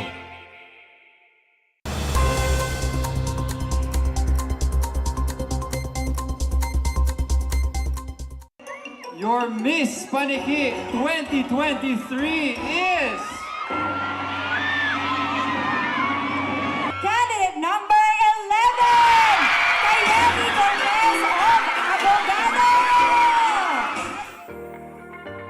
Kinoronahan na kamakailan ang bagong Miss Paniki 2023 na si Miss Kaynie Cortez sa Paniki Public Auditorium, kung saan host ng Coronation Night si Miss World 2013 Megan Yang at actor at asawa nitong si Micael Daez. Ang 21 years old na tubong barangay abogado Paniki Tarlac ay hindi maipaliwanag ang kanyang nararamdaman dahil sa pagkapanalo. I feel overwhelmed po kasi dream ko po talaga na magkaroon ng crown ng Miss Paniki. Dagdag pa nito, ginawa nito ang lahat ng kanyang makakaya. Kasi I did my best, I gave all my best po for this pageant. Ibinahagi rin nito ang napili nitong advocacy at kung bakit. My advocacy po is all about youth empowerment because I still believe na ang kabataan ng pag-asa ng bayan. Ipinahayag naman ni Paniki Mayor Max Rojas ang kanyang papuri para sa mga kandidata. Nakita ko talaga yung pagpapractice nila, nag-effort sila para sa laban nila bilang kandidata ng Miss Paniki 2023. Ngayon nakita ko talagang nagpursige sila. Napakaganda lahat ng kanilang sinabi. Kaya binabati ko ang mga kandidata na nanalo. Pinuri rin ni Vice Mayor Aida Ben Rojas ang performance ng mga candidates at pinasalamatan ang lahat ng sumuporta. Yung mga candidates namin napakagagaling at napakaganda po nila. Yung mga nanalo sobrang deserving po nila. Even yung mga hindi man pinalad, magagaling din po sila. Kaya yung alam namin yung mga judges na hirapan mamili kung sino yung talagang mananalo. Ako po nagpapasalamat po sa mga kababayan namin na sumuporta ngayon, sa mga magulang na mga candidates po natin, sa lahat po ng mga kababayan ko kahit na nanood sa live, marami pong nanood sa live, nagpapasalamat din po ako. Ayon naman kay Benz Obsena, Tourism Chairman ng Bayan ng Paniki, napakaganda ng mga advokasya ng mga kandidata. Actually, yung mga advocacy nila is magaganda para sa bayan ng Paniki. Narinig naman natin kanina doon sa kanilang mga ibinigay na sagot na puno ito ng inspirasyon mula sa kanilang mga sariling ipinagdaanan at ganoon na rin na doon sa kakayanan nila bilang isang babae. Dahil we are celebrating Women's Month, maganda yung ipinakita nilang mga advokasya para sa ating mga kababayan. At we are looking forward na yung mga advokasya nila malaki ang maitutulong ng pamahalaang bayan ng Paniki. Nang sa ganon maging makatotohanan ito hindi lamang sa mga kababaihan kundi sa lahat ng mamamayang Panikenyo dito sa ating bayan. Ang mga nagwagi sa ginanap na Miss Paniki 2023 ay mag-uuwi ng kani-kanilang mga premyo mula sa iba't ibang sponsors. Dumalo naman sa Coronation Night si Tarlac 1st District Congressman Jaime Cojuangco at iba pang mga VIPs at LGU officials. Kabilang din sa naging judges ng Miss Paniki 2023 ay si Miss Claudia D. Cojuangco, presidente ng Radyo Pilipino Media Group at iba pang mga kilalang personalidad. Ang ginanap na Miss Paniki 2023 ay isa sa mga pinaka-inaabangan ng mga residente bilang parte ng selebrasyon ng kapistahan ng bayan. Para sa RTV Tarlac Channel 26, ako si Jam Torio, nagbabalita.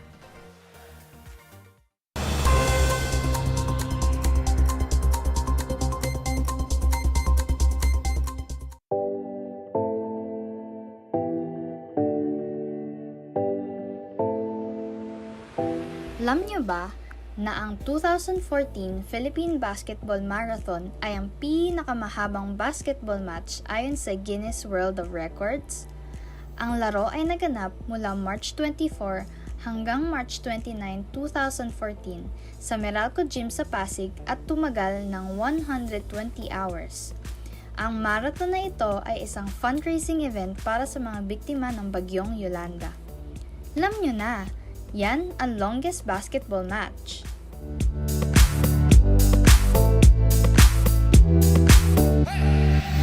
Ang Tagalog ay ang wika ng mga taga-Quezon, Batangas, Bulacan at ng iba pang katutubong nagsasalita nito. Ang Filipino ay ang pambansang wika batay sa tanathana ng 1987 Constitution.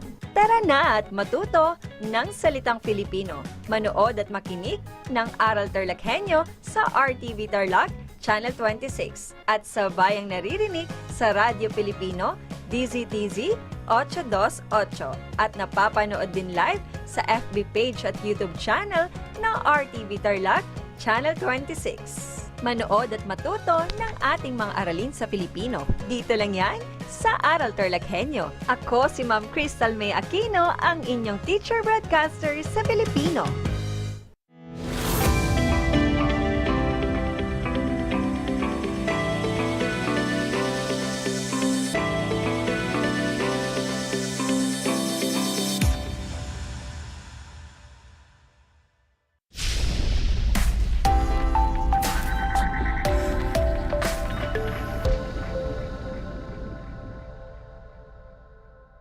Magandang araw sa mga mahal naming mag-aaral ng ika-4 na baitang.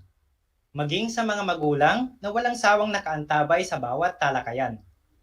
Narito ang inyong paaralang panghimpapawid ng Aral TarlakHenyo mula sa RTV Tarlac Channel 26 at sa bayang naririnig sa DCTC 828 Radyo Pilipino Tarlac. Napapanood din tayo sa FB Live ng RTV Tarlac Channel 26. Nagagalak ako na makasama kayong muli sa isa na namang makabuluhang talakayan na maghahatid sa inyo ng saya at kaalaman. Ako si Ginoong Kervin Parcasio, ang inyong teacher broadcaster ng Filipino ng ika-4 na baitang. Kumusta mga bata? Maayos ba ang araw nyo? Kung gayon, isang matamis na ngiti naman dyan. Ngayon, nais kong kunin nyo ang inyong papel, ballpen, module, at siguraduhin nasa maayos at tahimik na lugar ng bahay upang mas maintindihan ang ating leksyon. Tara na at simulan! Sa nakaraang aralin, ay napag-aralan natin ang pang-abay at pang-uri. Tukuyin kung pang-abay o pang-uri ang nakasalungguhit sa bawat pangungusap. Isulat ang PA kung pang-abay at PU kung pang-uri. Una, mahinahon na sumagot si Albert sa kanyang guro. Pangalawa, mahinahon ang sagot ni Albert sa kanyang guro. Magaling! Sa unang pahayag, ang mahinahon ay ginamit bilang pang-abay sapagkat sinasagot nito ang tanong na paano. Paano nga ba sumagot si Albert sa kanyang guro? Mahinahon. Sa pangalawang pahayag, ang mahinahon ay ginamit bilang pang-uri sapagkat inilalarawan nito ang sagot o pagsagot ni Albert sa kanyang guro. Anong masasabi mo sa sagot ni Albert sa kanyang guro? Mahinahon. Tandaan na ang pang-abay at pang-uri ay parehong naglalarawan. Ngunit, ang pang-abay ay naglalarawan ng pandiwa at ang pang-uri naman ay naglalarawan ng pangalan. Ngayon ay magkakaroon tayo ng gawain na pinamagatang hulaan mo, pamagat ko. Makinig ng mabuti sa panuto. May iparirinig akong bahagi ng awitin sa inyo, pagkatapos ay huhulaan ninyo ang pamagat nito. Sino ba sa inyo ang mahilig sa mga awitin? Huwag mag-alala, sapagkat magbibigay ako ng gabay upang hindi kayo mahirapan. Unan nyo lamang ang mga nawawalang salita sapat lang. Handa na ba mga bata? Pakinggang mabuti ang ipapatugtog ko. Kung hindi lang ikaw ang dahilan. Ang tamang sagot ay mahusay. Ang tamang sagot ay kung di rin lang ikaw. At ang nawawalang salita ay kung. Yan ay inawit ng December Avenue.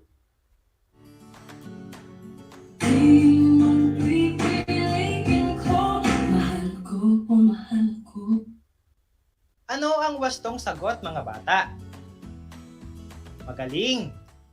Ito ay mahal ko o mahal ako. Ang nawawalang salita ay o. Inawit naman ito ni KZ Tandingan.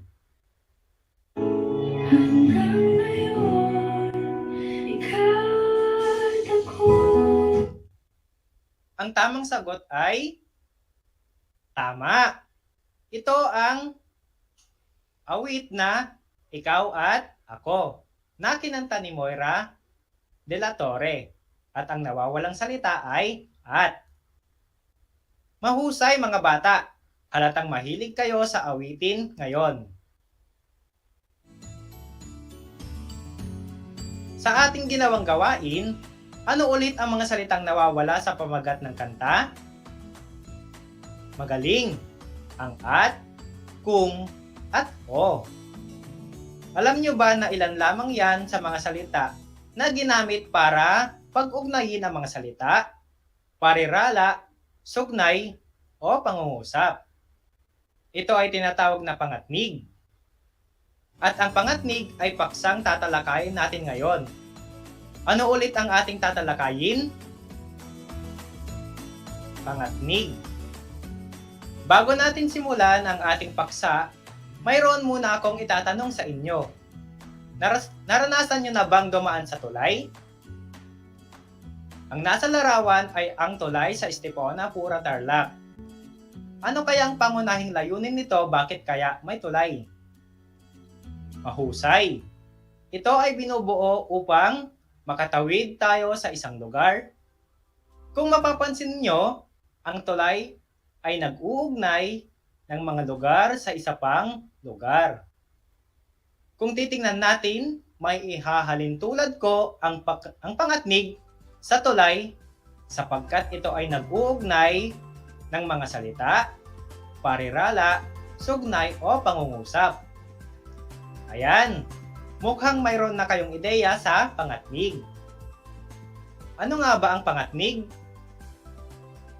Ang pangatnig ay bahagi ng pananalitang nag-uugnay ng mga salita, parirala, sugnay o pangungusap.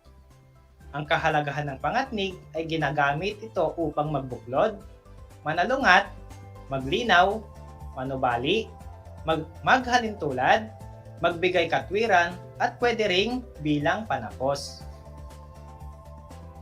Ang mga halimbawa ng pangatnig ay o, kung, at, kapag, subalit, at ngunit. Isa-isahin natin ang mga ito. Ang o ay ginagamit bilang pagpili o pagtanggi. Halimbawa, bata man o matanda ay may karapatang maghayag ng kanyang saloobin. Ano ang pagpipilian nila? Bata o matanda? Sasama ka ba o hindi kasi gumagayak na kami? Ano ang pagpipilian? Sasama o hindi? Ang o ay ginagamit sa pagpili. Kung, ang kung ay naghahayag ng pag-aalinlangan o hindi kasiguraduhan. Halimbawa, sabihan niyo ako kung matutuloy tayo mamasyal bukas.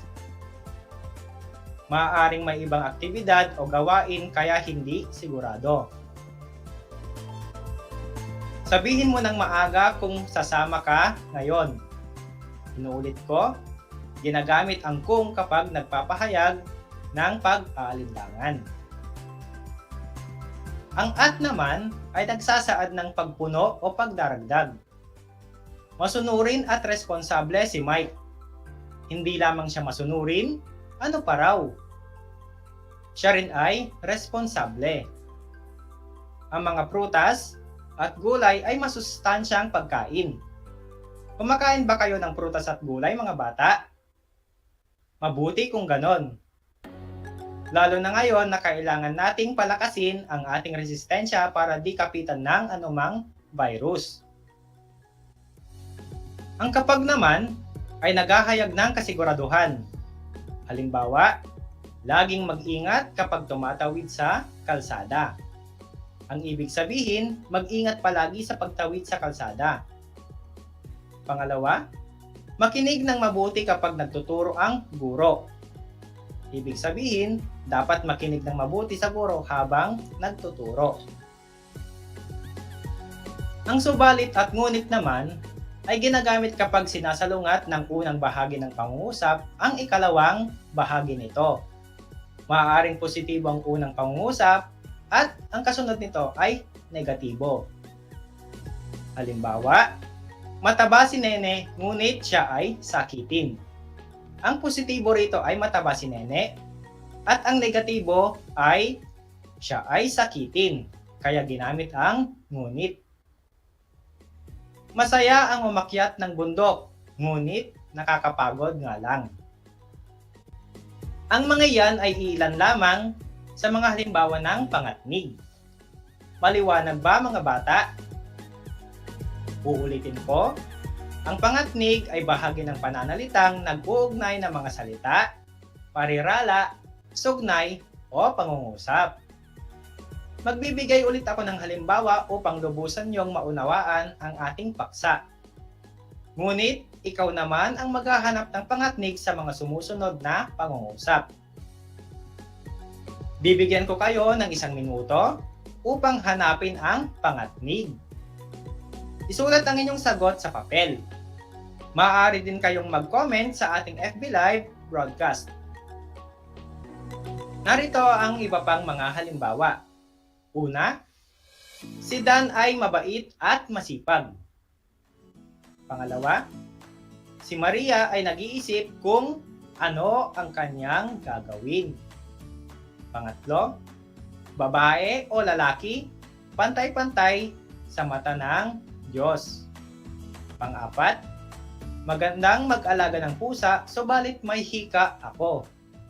Pang-lima, matulin siyang tumakbo, ngunit mabilis mapagod. Tapos na ba mga bata? Magaling! Ngayon ay ibibigay ko ang mga tamang sagot at gusto kong kayo mismo ang magwasto ng inyong gawain. Maging matapat sa pagwawasto ng inyong mga sagot. Si Dan ay mabait at masipag. Si Maria ay nag-iisip kung ano ang kanyang gagawin. Babae o lalaki, pantay-pantay tayo sa mata ng Diyos. Magandang mag-alaga ng pusa, subalit may hika ako. Matulin siyang tumakbo, ngunit mabilis mapagod. Ilang puntos ang inyong nakuha? Mahusay! Binabati ko kayo sa galing na inyong ipinakita. Ipagpatuloy lamang ang pakikinig sa ating aralin at natitiyak kong mas mauunawaan ninyo ang ating aralin. Lubos ba ninyong naunawaan ang ating tinalakay? Tingnan nga natin kung talagang nakinig kayo sa ating leksyon. Tayo ay magsisimula na sa ating aktibidad. Makinig ng mabuti sa mga panuto. Isulat sa inyong sagutang papel ang mga pangatnig na maririnig sa talata. Ang aking aso. Ang aking aso ay mabait at matulungin. Mahilig itong tumakbo o tumalon kapag umaga. Ngunit minsan, siya ay napapalo kay tatay sapagkat malikot ito. Kung kakain naman, siya ay laging masigla. Iyan si Snowy, ang aking aso. Tapos na ba? Mahusay! Nais kong iwasto ang iyong sagot ng may katapatan. Narito ang mga tamang sagot. Para sa unang bilang, at pangalawa, o pangatlo, ngunit pangapat, sapagkat, at panglima, kung. Ilan ang nakuha mong tamang sagot? Inaasahan kong mataas ang puntos sapagkat alam kong mahuhusay kayo. O ayan mga bata, Batid kong naunawaan na ninyo at natutukoy ang pangatnig. Palakpakan ang inyong mga sarili. Ngunit tignan pa rin natin kung talagang nakikinig kayo sa ating leksyon. Kaya balikan natin ang tinalakay. Ano na nga ba ang pangatnig? Mahusay! Ang pangatnig ay bahagi ng pananalitang nag-uugnay ng salita, parirala, sugnay o pangungusap. Magbigay ka nga ng halimbawa ng pangatnig. Magaling! Ang halimbawa ng pangatnig ay at, o, kung, kapag, ngunit, at subalit. Ano ang kahalagahan ng pangatnig? Mahusay! Ang kahalagahan ng pangatnig ay upang magbuklod, manalungat, maglinaw, manubali, maghalintulad, magbigay ng katwiran at bilang panapos. Ikinagagalak kong na may natutunan kayo sa ating aralin. Kaya naman, batid kong handang-handa na kayo para sa ating maikling pagsusulit. Piliin ang letrang may angkop na pangatnig sa pangungusap. Una, masarap ang halo-halo, patlang, malayo ang bilihan nito. Masarap ang halo-halo, patlang, malayo ang bilihan nito. A. Kapag. B. Ngunit. Kalawa, likas na maganda, patlang, sagana ang Pilipinas sa magagandang tanawin. Likas na maganda, patlang, sagana ang Pilipinas sa magagandang tanawin. A. At B. Ngunit. Tatlo, magtatanim kami ng gulay, patlang, may nabiling punla. Magtatanim kami ng gulay, bukas, patlang, may nabiling punla. A. Subalit. B. Kung. Kaapat, masaya ako, patlang, kasama kita. Masaya ako, patlang, kasama kita. A. O. B. Kapag.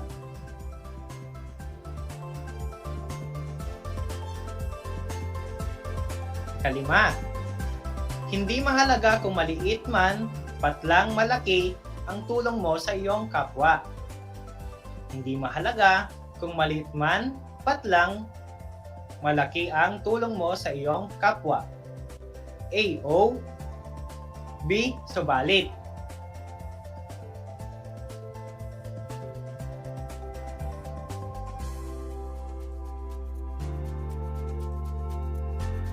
Tapos na ba? Magaling! Ngayon ay ibibigay ko ang mga tamang sagot at gusto ko na ikaw mismo ang magwasto ng iyong gawain.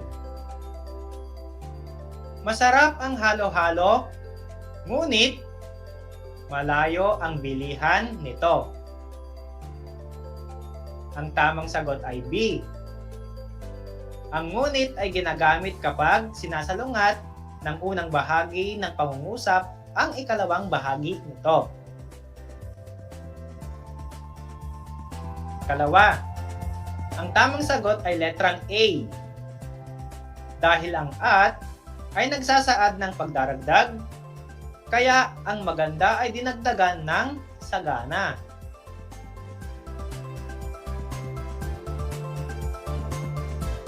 Ikatlo, ang wastong sagot dito ay letrang B, sapagkat nagpapakita ang pangungusap ng pag-aalinlangan. Kaapat, ang wastong sagot ay letrang B. Tandaan natin, ang pangatnig na kapag ay naghahayag ng kasiguraduhan. Inuulit ko, ang wastong sagot ay letrang B. Tandaan natin na ang pangatnig na kapag ay naghahayag ng kasiguraduhan. Sa ikalima, ang tamang sagot ay letrang A dahil nagsasabi ito ng pagpipilian. Inuulit ko, ang tamang sagot ay letrang A dahil nagsasaad ito ng pagpipilian.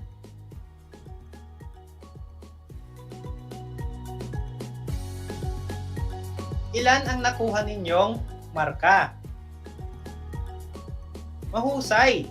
Binabati ko kayo sapagkat kayo ay nakakuha ng mataas na marka. O mga bata, tapos na ang ating aralin ngayong araw. Sana ay marami kayong natutunan at sana ay nag-enjoy din kayo sa ating talakayan. Laging tandaan na ang pangatnig ay parang tulay na nagdurugtong sa mga salita. Ito ay bahagi ng pananalitang nag-uugnay ng parirala, sugnay, salita, o pangungusap. Ang halimbawa ng pangatnig ay at, o, kung, kapag, ngunit, subalit. Inuulit ko, laging tandaan na ang pangatnig ay parang tulay na nagdurugtong sa mga salita. Ito ay bahagi ng pananalitang nag-uugnay ng parirala, sugnay, salita, o pangungusap. Ang halimbawa ng pangatnig ay at, o, kung, kapag, ngunit, at subalit. Muli, isang masayang araw na sa inyong mga minamahal naming mag-aaral. Hanggang sa susunod na talakayan, ako ang inyong teacher broadcaster ng Filipino, Ginoong Kervin Parcasio, na nag-iiwan ng katagang ang pag-aaral ay hindi mahirap para sa mga taong may matayog na pangarap. Hanggang sa muli!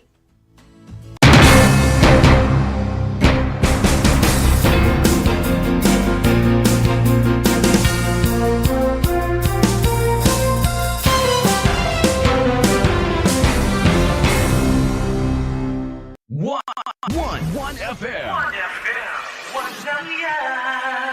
This is your one. My only one. One lang yan. The only one. One FM. 96.1 Tarlac, 98.3 Lucena, 88.3 Legazpi, 96.1 Surigao, 95.9 Butuan, 92.1 Mindoro, 96.7 Tacloban, 99.3 Baler, 95.1 Puerto Princesa, Palawan. This is your one. Your only one. Your only one. One FM. Your only one FM. Gutom ka ba sa impormasyon? May na-miss ka bang subject at leksyon? Gusto mo bang alalahanin ang nakaraan o dagdagan ang iyong kaalaman?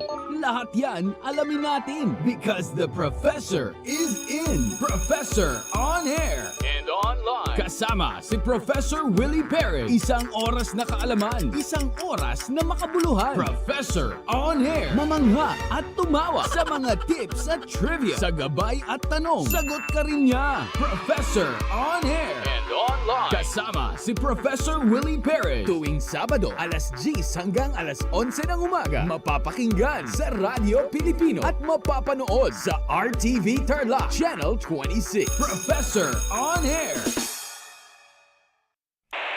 Bahagi mo Radyo Pilipino saan mang bahagi ng Pilipinas, saan mang bahagi ng mundo, anumang uri ng pamumuhay, kabahagi mo Radyo Pilipino. Radyo Pilipino sumasahim papawid sa DWPR 1296 Dagupan, DZTC 828 Tarlac, DZLT 1188 Lucena, DZYM 1539 Mindoro, DWRL 1080 Legazpi, DWRN 6 657. Naga, DYRB 540. Cebu, DYRL 1035. Bacolod, DYRL 1134. Dumaguete, DXCO 1044. Cagayan de Oro, DXGS 765. General Santos, DXOC 1494. Osamis, DXOW 981. Davao at Radio Filipino Podcast Center, Manila. Ito ang kabahagi mo, Radio Filipino. Napapakinggan on air, and online, sa buong mundo sa pamamagitan ng www.radiofilipino.com. Radiofilipino.com. Impormasyong may kalidad at serbisyong may halaga. Kasama, katuwang, kapinoy, kabahagi mo, Radio Filipino. Radio Filipino.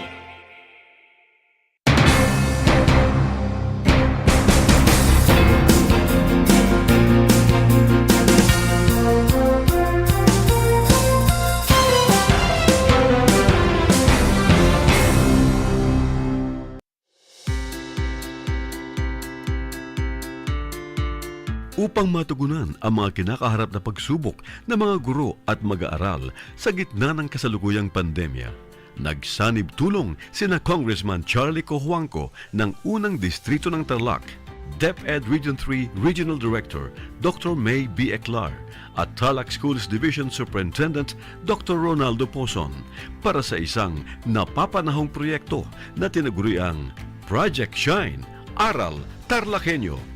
Ang mga mag-aaral ng Grade 4 at Grade 5, ganun din ang Grades 8 and 9 sa buong probinsya ng Tarlac, kasalukuyang sumasailalim sa radio-based instruction. Katuwang ang himpilang DZTZ 828 kHz AM at RTV Tarlac, Channel 26. Ang Tarlac po nangunguna po ngayon pagdating po sa radio-based instruction. Marami pong humahanga sa atin. I'm very happy this station, itong DCTC, could reach the whole of Region 3. Hindi natin alam, we are contributing, we are creating a very big dent in the history of Philippine education. And I am proud, I am here in Tarlac. This is the noble cause of education in which you and I, without you knowing it, we are bound to do.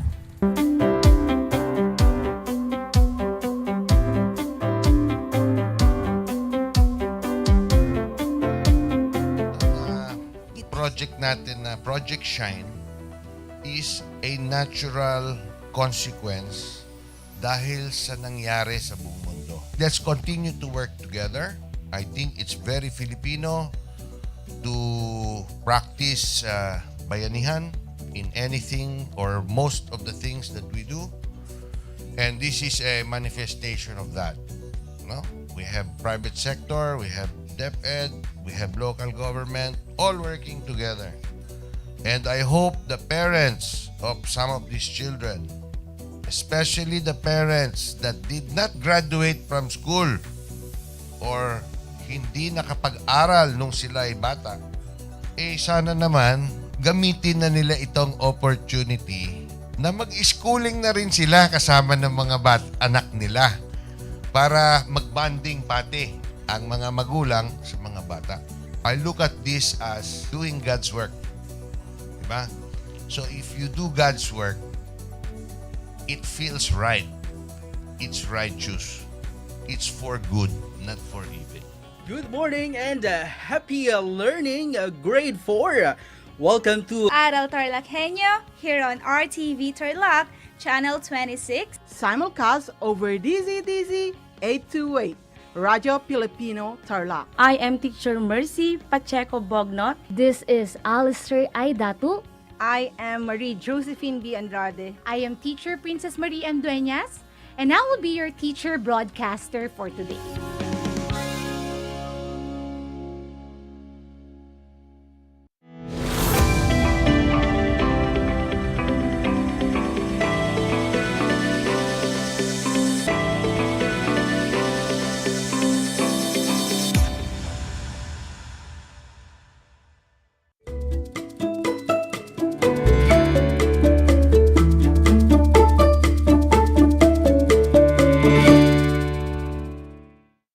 Welcome sa ating Project Shine, Aral TarlakHenyo ng Schools Division of Tarlac Province na kasalukuyang napapanood dito sa RTV Tarlac Channel 26, Converge Cable Channel 100, at sa bayang napakikinggan sa 828 AM DZTC Radyo Pilipino Tarlac. Magandang buhay, mabuting tao! Kumusta kayo, mga giliw kong tagapakinig? Ang aking pagbati at paghanga sa inyong pagpapahalaga sa edukasyon at ang pagpupursiging matapos ito ng nagtatagumpay sa kabila man ng hamon ng pandemya. Ako, ang inyong guro sa edukasyon sa pagpapakatao, Kalimang Baitang, Ginang Cheer A. de Ala, suma sa Himpapawid sa Bayan ng Lapas, lalawigan ng Tarlac. Kayo ay aking sasamahan at gagabayan sa learning competency na nakalalahok sa pangangampanya sa pagpapatupad ng mga batas para sa kabutihan ng lahat tulad ng pangkaligtasan na may koda ESP5 PPP-3G-30. Tayo ngayon ay nasa ikapitong linggo ng ikatlong markahan. Excited na ba kayo dahil malapit na nating matapos ang panuruang 2021-2022? Magtiyaga lang kayo mga anak dahil para sa inyong ikabubuti ang pagtiyatsaga ninyo sa inyong pag-aaral. Kaya naman, humanap na kayo ng komportableng lugar dyan sa inyong mga bahay, hawakan na ang inyong learning activity sheet, papel at panulat na inyong gagamitin sa ating aralin sa umagang ito. Mga anak, dapat nating malaman na tungkulin ng lahat na sundin ang mga batas na pinatutupad sa ating komunidad upang mapanatili ang kapayapaan at kaayusan para sa ikabubuti ng lahat. May mga alam ka bang batas o mga alituntunin na ipinatutupad sa inyong lugar para sa kalinisan, kaligtasan, kalusugan, kapayapaan at pangkalikasan? Sinusunod mo ba ang mga ito? Magaling! Sa aralin ito, inyong mapag-aaralan ang kahalagahan ng pakikilahok sa mga pangangampanya sa pagtutupad ng mga batas para sa ikabubuti ng lahat, lalong-lalo na sa batas pangkaligtasan. Isipin natin kung walang mga batas na umiiral sa ating pamayanan. Hindi ba ito ay magdudulot ng kaguluhan at kapahamakan? At kapag walang mga batas at patakaran, maghahari ang mga masasamang loob at tuloy-tuloy na kalituhan ang mangyayari. Kaya napakahalaga na magkaroon ng mga batas na naglalayong maging maayos at payapa ang lahat. Dahil dito, nararapat lamang na magkaroon ng sapat na kaalaman ang lahat ukol sa mga programa, alituntunin at batas na umiiral. Kailangan tayong makiisa, magmalasakit at pag-ibayuhin pa ang ating kasipagan para masiguro ang kabutihan ng lahat. Nagtitiyak kung kayo ay handang-handa na sa ating bagong aralin sa araw na ito. Maging alerto at listo sa anumang impormasyon pagbibigay sa atin ng inspirasyon, pag-asa at aral sa buhay na makatutulong sa pagiging mabuting tao. Ihanda ang inyong papel at ballpen sa pagsagot ng mga gawain at upang makapagtala din kayo ng mga mahahalagang impormasyon sa ating aralin. Alam niyo ba mga anak, may mga ipinatutupad na batas ang pamahalaan para sa kabutihan ng lahat. Isinasaalang-alang dito ang kapayapaan, kalikasan, kalinisan, kalusugan, at kaligtasan ng bawat mamamayan. Mahalaga na habang bata pa kayo, ay matuto na kayong makilahok sa mga ito. Ngayon ay pag-aaralan natin ang mga batas at alituntunin na ipinatutupad ng pamahalaan para sa kaligtasan at kabutihan ng lahat. Para sa ating unang gawain, hinihingi ko ang gabay ng mga magulang o tagapag-alaga na samahan ang ating mga mag-aaral upang gabayan sila sa ating aktibidad. Narito ang panuto para sa ating unang gawain. Isulat ang check kung ang pahayag ay tumutukoy sa pakikilahok sa pagpapatupad ng mga batas pangkaligtasan at X naman kung hindi. Isulat ang inyong sagot sa sagutang papel. Handa na ba kayo mga anak? Kung handa na kayo, simulan na natin. Unang bilang, ang mga tanod sa barangay ay may kanya-kanyang oras sa pagroronda tuwing gabi upang maiwasan ang mga hindi magagandang pangyayari. Sa palagay niyo ba, check o X ba ang ginagawa ng mga tanod sa barangay? Check ba ang inyong sagot? Mahusay, mga anak. Tama ang inyong sagot. Magiging ligtas ang mga taong naninirahan sa isang barangay kapag sinusundan ng mga tanod ang oras ng kanilang pagroronda. Kaya check ang sagot natin. Sa ating ikalawang bilang, ang mga batang may edad 18 pababa ay hindi lumalabas ng tahanan kapag sumapit na ang curfew hours. Check ba ito o X? Ang sagot nyo ba ay check? Magaling, mga anak! Tama ang inyong sagot. Ang curfew hours ay ipinapatupad sa isang lugar upang maiwasan ang hindi kanais-nais na pangyayari sa mga kabataan, lalong-lalo na kapag 10 oras ng gabi. Para naman sa ikatlong bilang, umiiwas na sumasali ang mga tao sa kampanyang pangkaligtasan ng barangay dahil ito'y nakaaabala sa kanilang gawain. Check ba ito o X? X ba ang sinulat ninyo sa inyong sagutang papel? Natumbok ninyo ang tamang sagot. Mahusay! Makikilahok tayo sa anumang kampanyang pangkaligtasan sa ating barangay dahil ito ay para sa ating kapakanan at hindi natin ito dapat iwasan.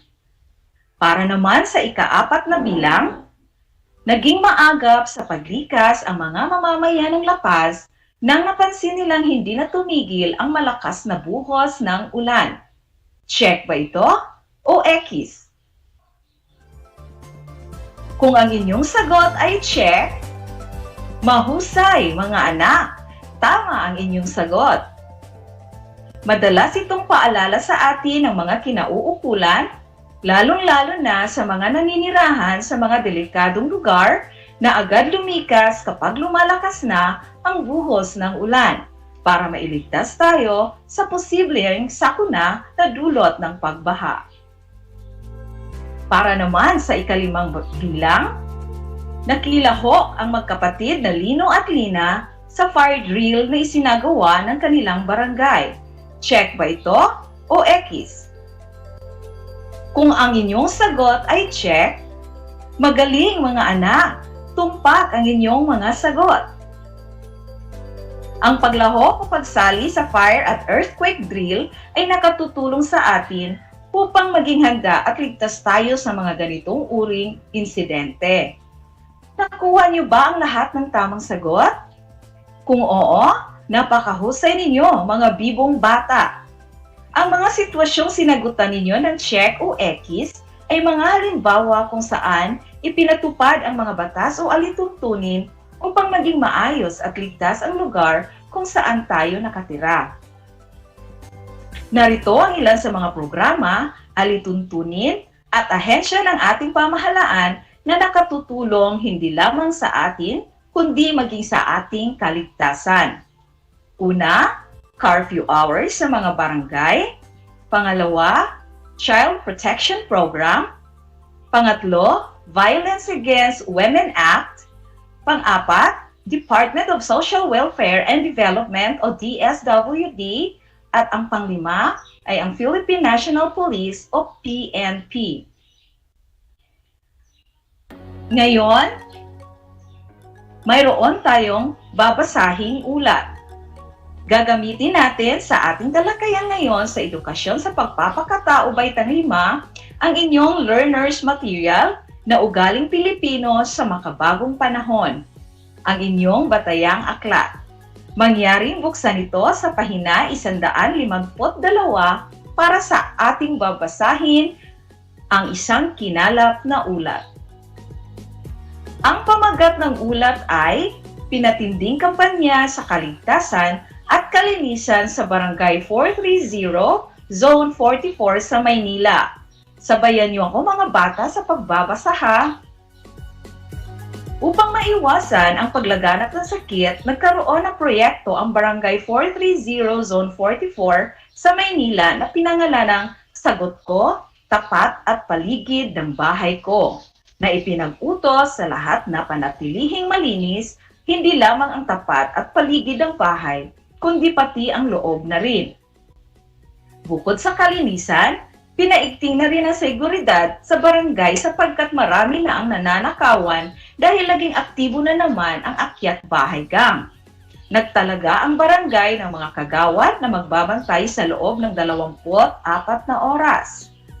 Sino mang makakakita ng mga kahina-hinalang tao ay dapat ipagbigay alam sa barangay. Dagdag pa rito, nagtalaga ang konseho ng barangay na inaprubahan ng mga miyembro na dapat sundin ang curfew ng 10:00 ng gabi para sa mga kabataang 18 taong gulang pababa upang maiwasan ang kaguluhan sa kalsada.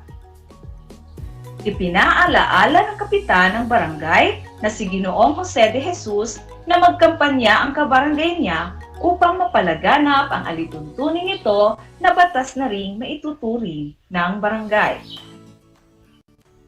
Ngayon ay oras na para sa ating mga katanungan. Handa na ba kayo mga bata? Para sa unang katanungan, ano ang kampanya ng Barangay 430, Zone 44 sa Maynila? Kung ang sagot ninyo ay pinatinding kampanya sa kalinisan at kaligtasan sa barangay, tama, magaling! Ang kampanya ng Barangay 430, Zone 44 ay pagpapaigting ng seguridad sa barangay sapagkat marami na ang nananakawan dahil naging aktibo na naman ang akyat bahay gang. Una nilang ginawa ay ang pagtatalaga ng mga kagawad na magbabantay sa loob ng 24 na oras. At ang pangalawa ay ang pagtatalaga ng curfew ng 10:00 ng gabi para sa mga kabataang 18 taong gulang pababa upang maiwasan ang kaguluhan sa kalsada. Para sa pangalawang katanungan, para saan ba ang mga kampanyang ito ng barangay? Kung ang inyong tugon ay para patindihin panglalo ang kalinisan at kaligtasan ng kanilang barangay, kayo ay tama. Para sa kanilang kampanya sa kalinisan ay upang maiwasan ang paglaganap ng sakit. Para naman sa kaligtasan at upang maiwasan ang magkaroon pa ng biktima ng akyat bahay gang. Ang curfew naman ay para maiwasan ang kaguluhan sa kalsada ng mga kabataan o ng mga gang sa kanilang barangay. Kung ikaw naman ay taga-barangay 430, Zone 44, paano ka makatutulong sa kampanyang ito? Tingnan natin ang mga sagot sa comment section. Makikilahok siya sa proyektong pangkalinisan na Sagot Ko, Tapat at Paligid ng Bahay Ko. Ito ay mula kay Florian Laison ng Comillas Elementary School. Para naman kay Rain T. Santos, mula sa ating comment section pa rin, siya ay sumagot na, susunod ako sa kampanyang curfew ng Barangay 430, Zone 44. Maraming salamat sa mga tugon ninyo mga bata, ang gagaling talaga ninyo. Sa bawat pamayanan ay may mga batas na ipinatutupad. Ang mga namumuno ang nagtatakda ng mga alituntunin na dapat nating ikilos sa pakisasalamuha sa ibang tao. Ang mga programa at alituntunin ay itinakda ng pamahalaan ng may pagsasaalang-alang para sa ikabubuti ng lahat. Mahalagang tandaan mga bata, ang mga sumusunod na konsepto mula sa ating aralin ngayong araw. Isa-isahin muli natin ang mga batas, programa, alituntunin at ahensya ng ating pamahalaan tungkol sa kaligtasan. Una, curfew hours sa mga barangay. Ito ay ang pagpapataw ng oras ng curfew o paggala sa labas mula 10:00 ng gabi hanggang 5:00 ng umaga para sa mga kabataang ang edad ay 18 taon pababa. Mababawasan nito ang mga pagkakataon na makasama sila sa karahasan at krimen. At nailalayo nito ang mga kabataan mula sa mga impluwensya at tukso tulad ng paggamit ng droga, mga gawaing bayolente, peligro sa sexual, pag-inom ng alkohol at kapahamakan. Pangalawa, ang Child Protection Program o programa sa pangangalaga sa mga bata. Layunin nito na ang lahat ng mga bata sa Pilipinas at mga batang Pilipino sa ibang lugar ay ligtas at protektado mula sa lahat ng uri ng karahasan, pang-aabuso, pagsasamantala at diskriminasyon. Ang ilan sa mga programa at organisasyong mga ganitong layunin ay ang Bantay Bata 163 at United Nations International Children's Emergency Fund o UNICEF. Pangatlo, Violence Against Women Act. Ito ay isang batas ng pamahalaan na naglalayong maprotektahan ang mga kababaihan mula sa karahasan at pagbabanta sa kanilang personal na kaligtasan at seguridad. Pang-apat, ang Department of Social Welfare and Development o DSWD. Ito ang ahensya ng gobyerno na responsable sa pangangalaga ng kapakanan ng mga Pilipino at ang namamahala sa serbisyong panlipunan. At ang panglima, ang Philippine National Police o PNP. Ito ang ahensya ng gobyerno na nangangalaga sa kapayapaan, kaayusan at katahimikan ng isang lugar. Mahalagang ating tandaan mga anak. Mahalaga ang pakikilahok sa pangangampanya sa pagpapatupad ng mga batas. Kailangan dito ay ang kooperasyon at disiplina ng mga mamamayan upang mapanatili ang kaligtasan at mapadali ang pagpapatupad ng mga plano. Sa disiplina at kooperasyon ng mga mamamayan, maraming buhay at ari-arian ang maaaring mailigtas at maiiwasan ang anumang kapahamakan. Dapat tayong makiisa at sumunod sa mga batas at alituntunin sa ating pamayanan upang magkaroon ng isang maayos, malinis, ligtas at payapang pamayanan. Magiging matagumpay ang lahat ng ahensya ng gobyerno at mga adhikain nito kung makikipagtulungan ang mga mamamayan. Isang talakayan na naman ang malapit ng matapos. Ako ay masayang-masaya sa ipinapakita ninyong aktibong pakikibahagi sa ating aralin ngayong araw, higit sa lahat ang inyong pagmamahal at pagpapahalaga sa edukasyon. Pagpatuloy ang kagandahang asal na ito mga anak, dahil hakbang ito tungo sa katuparan ng inyong mga pangarap sa hinaharap. Sa puntong ito, panahon na upang alamin kung kayo ay may natutunan mula sa ating aralin sa pamamagitan ng munting pagsusulit. Sa lahat ng nanunood sa FB Live, gamitin ang FB chat or comment box para sa inyong mga kasagutan. Ihanda naman ang panulat at sagutang papel sa lahat ng mga nanunood sa telebisyon at nakikinig sa radyo. Ang panuto, isulat ang tama kung ang pahayag ay wasto at mali naman kung hindi. Una, makilahok sa paggawa ng mga poster tungkol sa pangangampanya sa pangkaligtasan. Ang tamang sagot dito ay tama.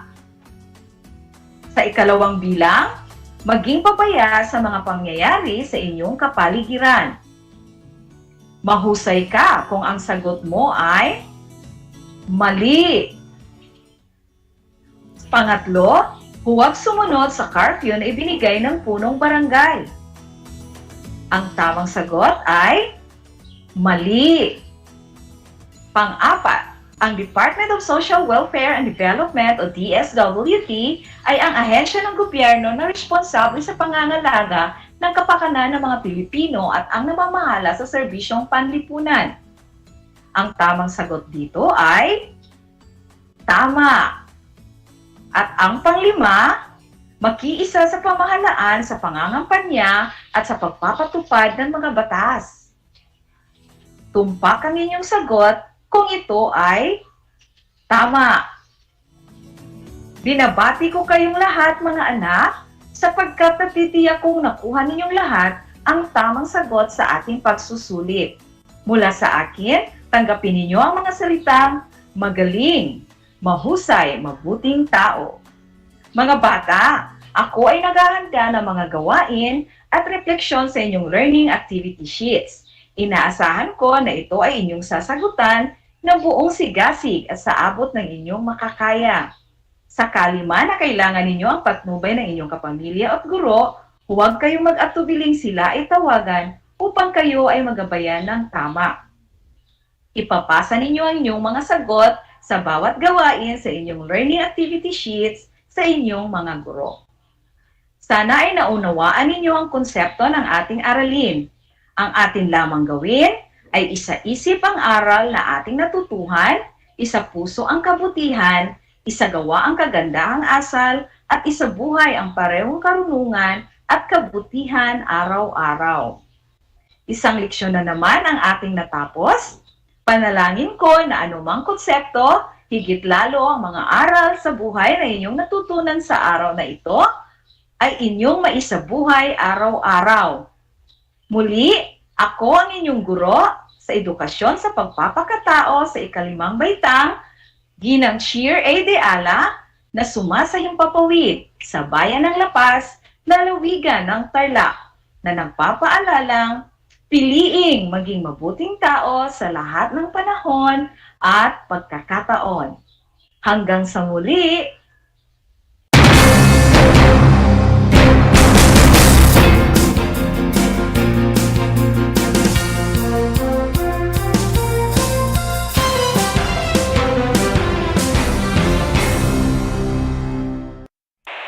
Bahagi mo Radyo Pilipino saan mang bahagi ng Pilipinas, saan mang bahagi ng mundo, anumang uri ng pamumuhay, kabahagi mo Radyo Pilipino. Radyo Pilipino, impormasyong may kalidad at serbisyong may halaga, kasama katuwang kapinoy. Kabahagi mo Radyo Pilipino. Radyo Pilipino.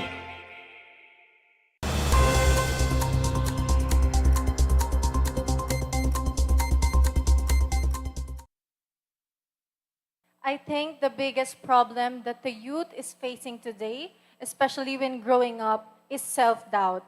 I myself experienced self-doubt when I was young, and this experience taught me the greatest lesson in my life, that no matter what struggles, hindrances, circumstances that I face, I use this to become more stronger, to rise above from the ashes, and to believe that life is beautiful despite those problems that we have in our life. I would just like to leave this cliche today that we should always believe in ourselves. We should always trust ourselves, because at the end of the day, if you don't see good things and bad things, then you will never going to be happy. That would be all. Thank you and good evening to everyone. Ayan na naging sagot ng kakapanalo lang na Miss Ramos 2023 sa naganap na coronation night nito sa Ramos Public Auditorium kamakailan. Ayon dito, pinaghandaan talaga nito ang naganap na pageant. To be completely honest, I am very grateful to be crowned as Miss Ramos 2023 because in the almost span of 2 years, I really prepared for this pageant mentally and physically. Sa panayam kay Ramos Mayor Celso Banag, binanggit nito na karapat-dapat ang pagkapanalo ni Miss Santos. Ang masasabi ko sa winner ay talagang karapat-dapat. Siya, sa pagdinig ko kanina, sa lahat ng question and answer, tamang-tama, swak na swak yung kanyang ikangay kasagutan. Kaya ako'y saludo sa kanya bilang siya ang naging Miss Ramos ng 2023. Kaya naman dagdag pa ni Miss Ramos na masaya itong nasungkit ng korona at makapagbigay ng karangalan sa bayan ng Ramos. Sobrang saya ko po na sobrang naging proud po sa akin si Mayor kasi po nung time na nag-answer po ako ng Q&A, talaga pong binigay ko po lahat ng best ko para po manalo sa corona.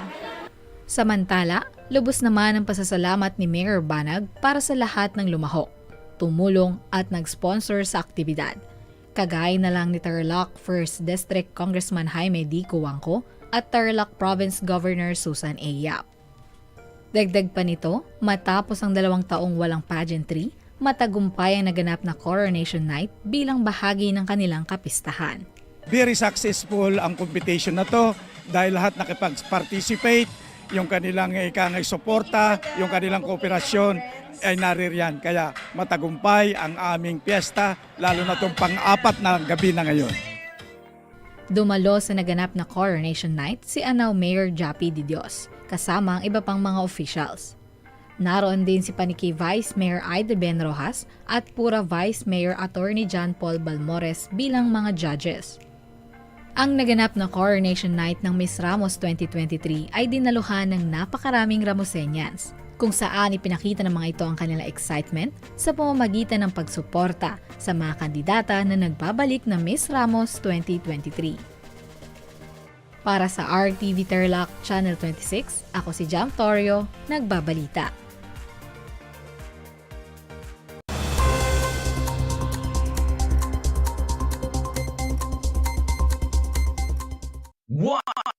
One FM. This is your one. My only one. One lang yan. The only one. One FM. 96.1 Tarlac, 98.3 Lucena, 88.3 Legazpi, 96.1 Surigao, 95.9 Butuan, 92.1 Mindoro, 96.7 Tacloban, 99.3 Baler, 95.1 Puerto Princesa, Palawan. This is your one. Your only one. Your only one. One FM.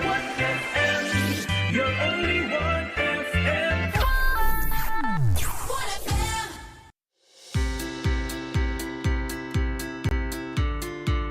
Upang matugunan ang mga kinakaharap na pagsubok ng mga guro at mag-aaral sa gitna ng kasalukuyang pandemya, nagsanib tulong sina Congressman Charlie Cojuangco ng unang distrito ng Tarlac, DEPED Region 3 Regional Director Dr. May B. Eclar at Tarlac Schools Division Superintendent Dr. Ronaldo Pozon para sa isang napapanahong proyekto na tinaguriang Project Shine, Aral TarlakHenyo. Ang mga mag-aaral ng Grade 4 at Grade 5, ganon din ang Grades 8 and 9 sa buong probinsya ng Tarlac, kasalukuyang sumasailalim sa radio-based instruction. Katuwang ang himpilang DZTZ 828 kHz AM at RTV Tarlac, Channel 26. Ang Tarlac po nangunguna po ngayon pagdating po sa radio-based instruction. Marami pong humahanga sa atin. I'm very happy this station, itong DCTC, could reach the whole of Region 3. Hindi natin alam, we are contributing. We are creating a very big dent in the history of Philippine education. And I am proud. I am here in Tarlac. This is the noble cause of education in which you and I, without you knowing it, we are bound to do.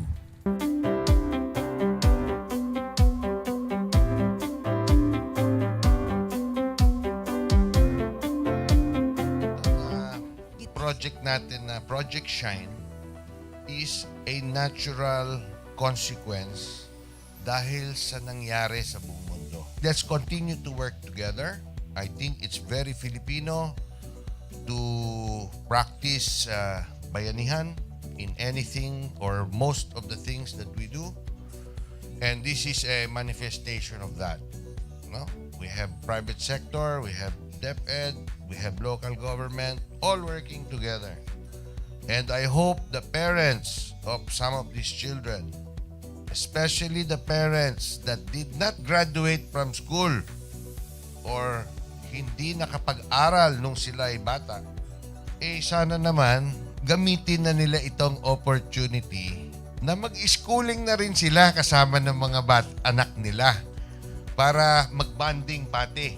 ang mga magulang sa mga bata. I look at this as doing God's work. Diba? So if you do God's work, it feels right. It's righteous. It's for good, not for evil. Good morning and happy learning, grade 4.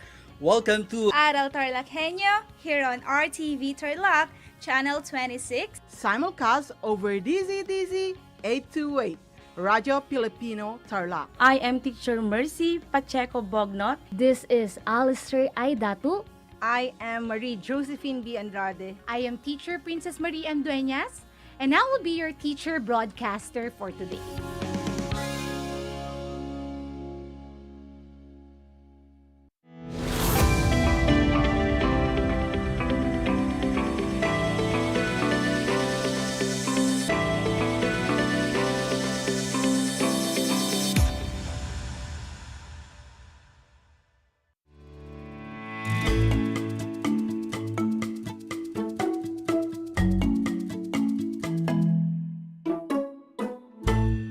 Good day, learners! Welcome to Aral TarlakHenyo here on RTV Tarlac, Channel 26. Simulcast over DZTZ, Radyo Filipino Tarlac, and live via Facebook page of RTV Tarlac, Channel 26. Broadcasting live here at Pura Tarlac, this is Charlene Joy Orquitalig, your teacher broadcaster in Science Grade 5. How are you today, kids? I am glad to know that you are doing great and that you are excited to learn new things despite the effects of the pandemic in our learning setup. Join me as we unfold the world of exploration, discovery, invention, and technology. This is Science 5, Quarter 3, Week 7. Are you ready to join me for today's lesson? Good job!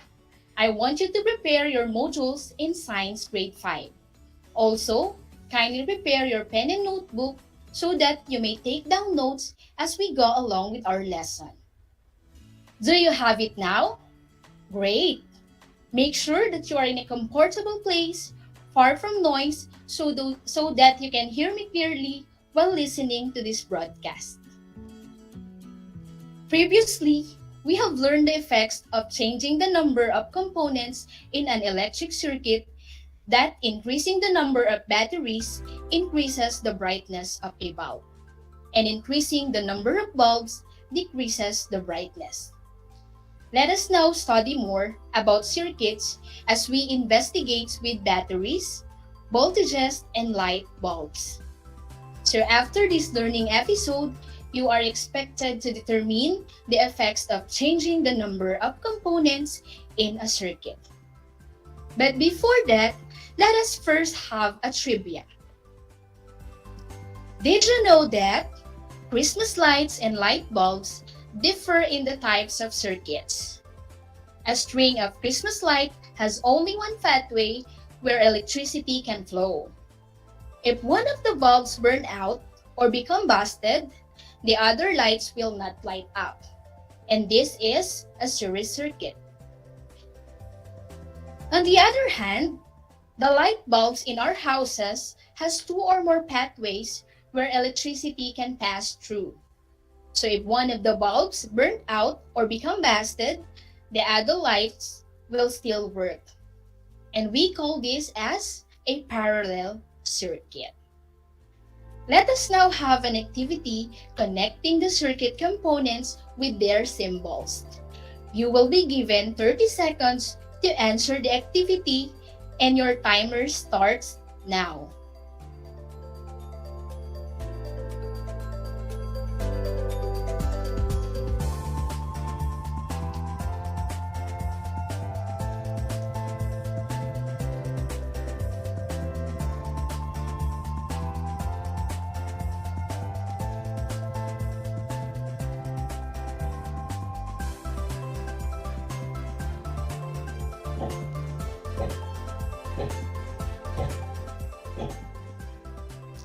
Time's up. Here are the correct answers. For number 1, we have the switch which opens and closes the circuit. For number 2, we have the bulb which turn the electricity to heat or light. For number 3, we have here the battery, where the start of the electrical current. Number 4, we have here the wire, where the current travels. We also have the buzzer, which turns electricity to sound. And lastly, we have the motor, which turns electricity to movement. Circuit symbols are used in circuit diagrams, which show how a circuit is connected together. Circuit diagrams represent the actual layout of the components in an electric circuit. Understanding the symbol of an electric circuit gives you a better understanding of how to find faults in an electric circuit. So let us now proceed to the changing of number of batteries or cells. Adding more batteries to a simple circuit will increase the electrical energy, which will make a bulb brighter. I repeat, let us now proceed to the changing number of batteries or cells. Adding more batteries to a simple circuit will increase the electrical energy, which will make the bulb brighter. Next, changing the number of bulbs. Adding more bulbs to a simple circuit will make the bulbs dimmer. Adding more bulbs to a simple circuit will make the bulbs dimmer. We also have the changing the length of the wires. Lengthening the wires in a simple circuit will make the bulb dimmer. So the longer the wire, the more the resistance. So less electric current can flow and bulb will be dimmer. I repeat, in changing the length of the wires, lengthening the wires in a simple circuit will make the bulb dimmer. The longer the wire, the more the resistance, so less electric current can flow and the bulb will be dimmer. We also have changing the thickness of wire. So the thicker the wire in a simple circuit will make the bulb brighter. Because the thicker the wire, the less resistance, so more electric current can flow. I repeat, in changing the thickness of the wires, the thicker the wire in a simple circuit will make the bulb brighter. That is because the thicker the wire, the less resistance. So the more electric current can flow. Amazing, kids! Let us now proceed to our activity for today. For letter A, let us change or replace the bulb with a motor, a buzzer, or a bell. What do you think will happen? For letter A, let us change or replace the bulb with a motor, a buzzer, or a bell. What do you think will happen, kids?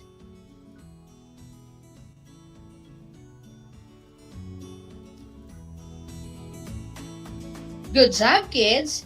As we change the type of the load, the circuit, the buzzer, and the bell works.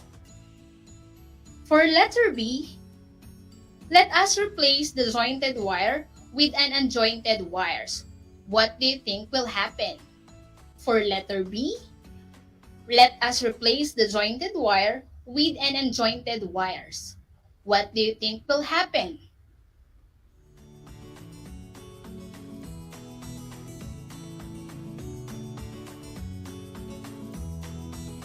Okay, so as we change the type of wires, the circuits did not work. I repeat, as we change the type of wires, the circuit did not work.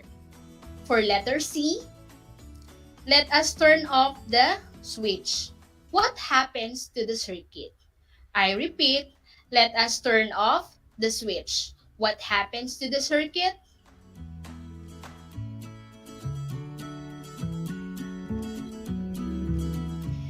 As we change the opening of the circuit, you will notice that it did not work.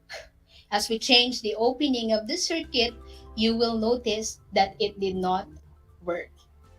For letter D, let us now remove the switch and connect the two wires. Does the circuit still works? I repeat, let us remove the switch and connect the two wires, does the circuit still works?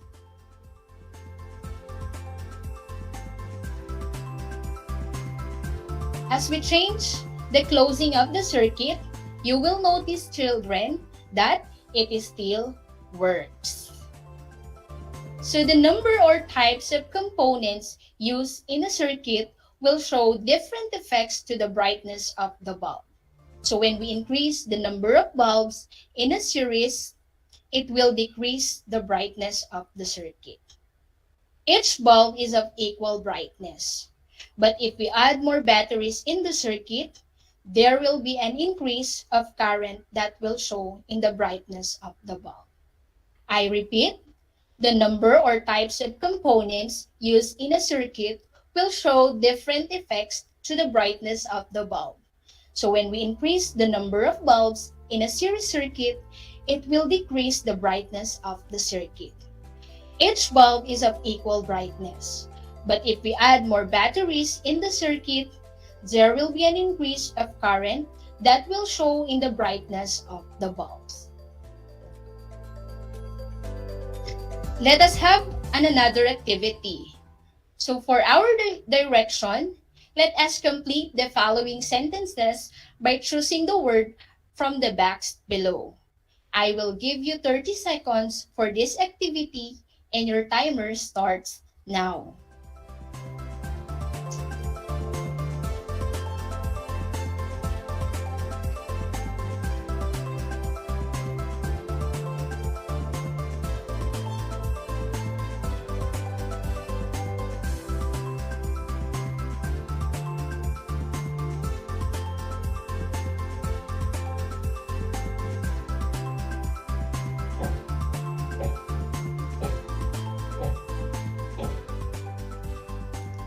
Time's up. Let us now answer the activity. For number 1, if the switch is on, the circuit is blank. So the answer is closed. Therefore, the circuit will work. Good job. For number 2, when the switch is off, the circuit is open. Therefore, the circuit won't work. For number 3, in a circuit with unjointed wires, the motor will not work. And for number 4, a switch controls the circuit opening and closing it. And for last number, an open circuit is a broken circuit. Very good, science learners. I hope that you got a perfect score. Electricity is very useful for us, but the improper use of it will be dangerous. So let us check whether the activity is using electricity safe or not safe. You're going to draw a happy face if it is safe and draw a sad face if not. And I will give you 10 seconds to answer. So your 10 seconds may start now.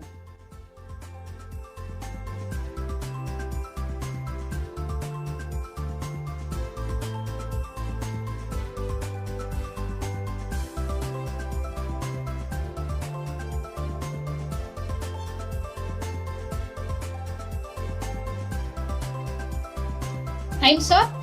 Let us now answer our activity. For number 1, replacing broken wires or busted bulbs, the answer is happy face. And for number 2, turning off the switch when not in use. What do you think is the answer, kids? Okay, so the answer is happy face. And for number 3, check your electrical connection twice a year. Check your electrical connection twice a year. The answer is sad face. For number 4, asking your 3-year-old brother to turn on and off the switch. For number 4, asking your 3-year-old brother to turn off the switch. The answer is sad face. And for last number, using an octopus connection in running your appliances. What do you think is the answer? Using an octopus connection in running your appliances. What do you think is the answer?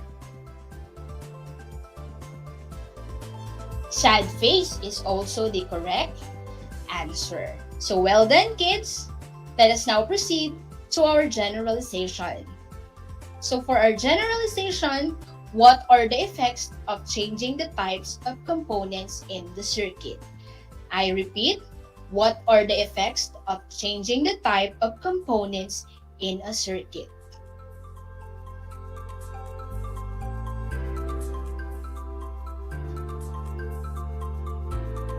Changing the type load with the same power supply does not affect the circuit. It still works.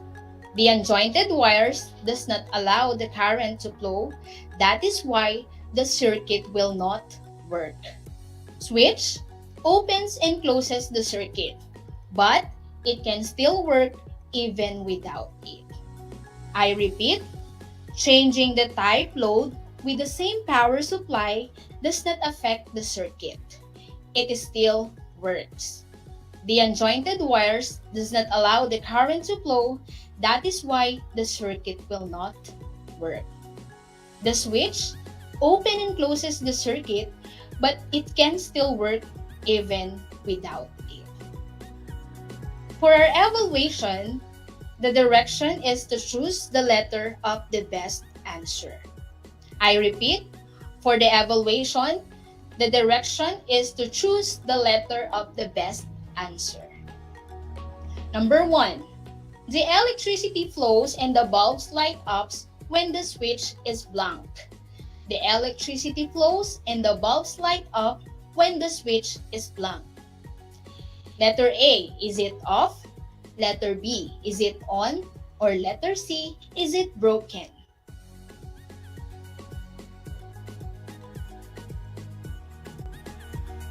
The correct answer is letter B.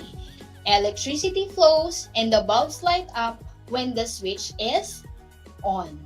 Number 2, when fewer bulbs are used in a circuit, the brightness of each bulb blank. When fewer bulbs are used in a circuit, the brightness of each bulb blank. Letter A, it increases. Letter B, decreases. Or letter C, disappears.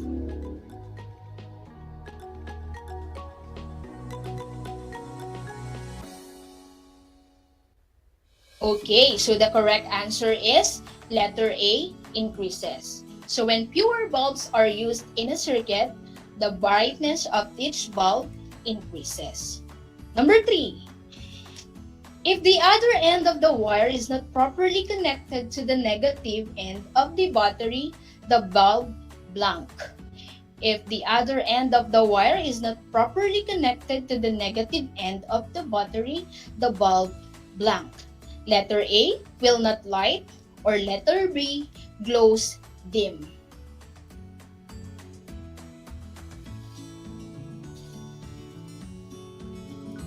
Okay, so the correct answer is letter A. Of course, it will not light. So if the other end of the wire is not properly connected to the negative end of the battery, the bulb will definitely not light. For number 4, what is the effect of changing the wire in a circuit from a straight short wire to a longer coiled thick wire? What is the effect of changing the wire in a circuit from a straight short wire to a longer coiled thick wire? Letter A, the bulb glows dimmer. Or letter B, the bulb becomes brighter.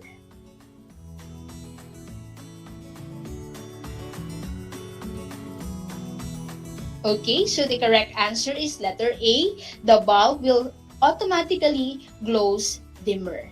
And for our last number, more bulbs are added to a simple circuit. What do you think will happen? More bulbs are added to a simple circuit. What do you think will happen? Is it letter A, the bulb glows dimmer? Letter B, the bulb will be busted? Letter C, the bulb glows brighter. Or letter B, the bulb will break.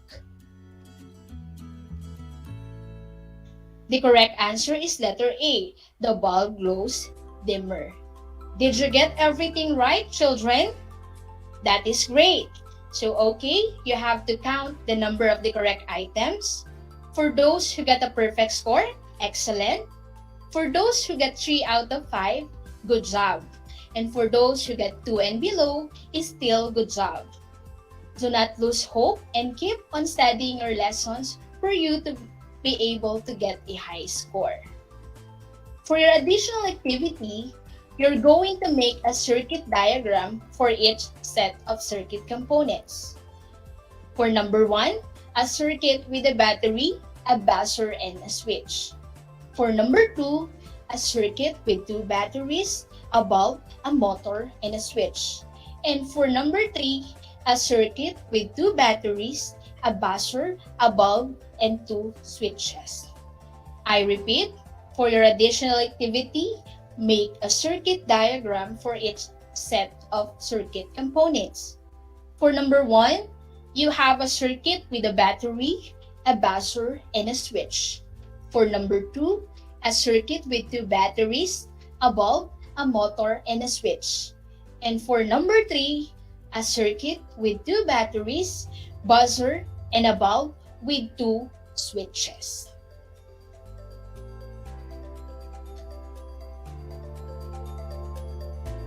Okay, kids, to wrap up everything that we have talked about in this lesson, let us take note of the following. Circuit symbols are used in circuit diagrams, which show how a circuit is connected together. Circuit diagrams represent the actual layout of the components in an electric circuit. And understanding the symbols of an electric circuit will give you a better understanding of how to find faults in the electric circuits. Also, we have learned the components and the purpose of electric circuits, specifically the switch, which opens and closes the circuit, the bulb, which turns or the start of the electrical current, the wire, where the current travels, the buzzer, which turns electricity to sound, and the motor, which turns electricity to movement. We also have the number or types of components used in a circuit will show different effects to the brightness of the bulb.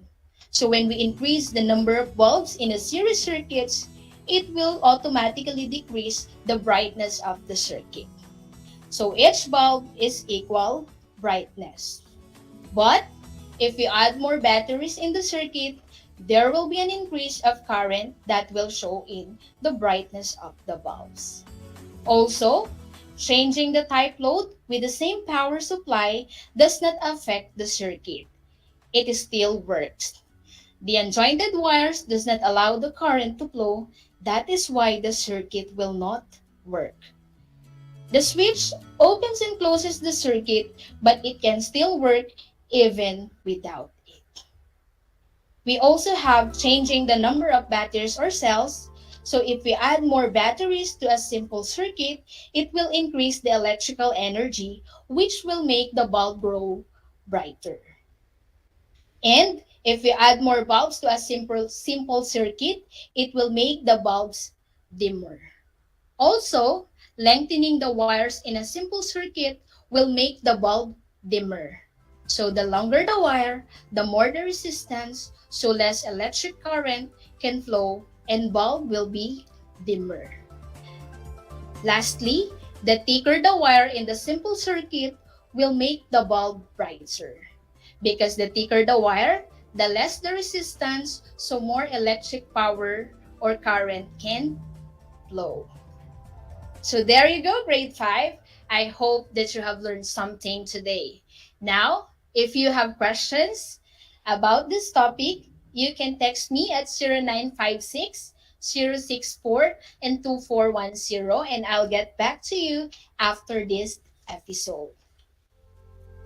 This is Project Shine, Aral TarlakHenyo, Brought to you by the Department of Education, Division of Tarlac Province, in cooperation with DZTZ 828 AM station and RTV Tarlac, Channel 26.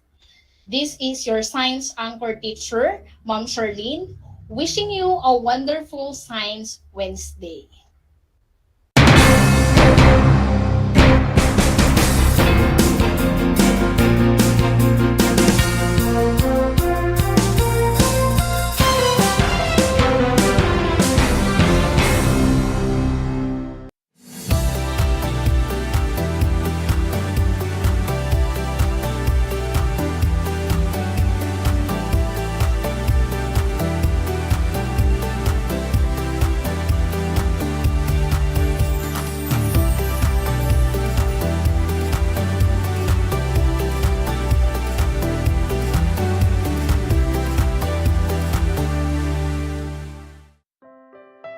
Sa ngalan ng pag-ibig, Pangakong ikaw lang. walang hindi gagawin. Walang hindi hahamakin. Paulit-ulit, Araw-araw, ikaw pa rin.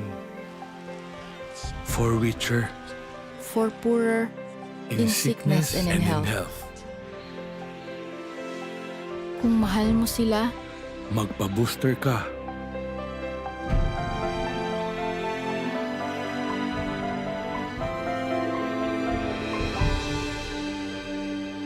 promise, Pexman, ligtas para sa lahat.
Alam niyo ba na ang Great Barrier Reef ay ang pinakamalaking living structure on Earth?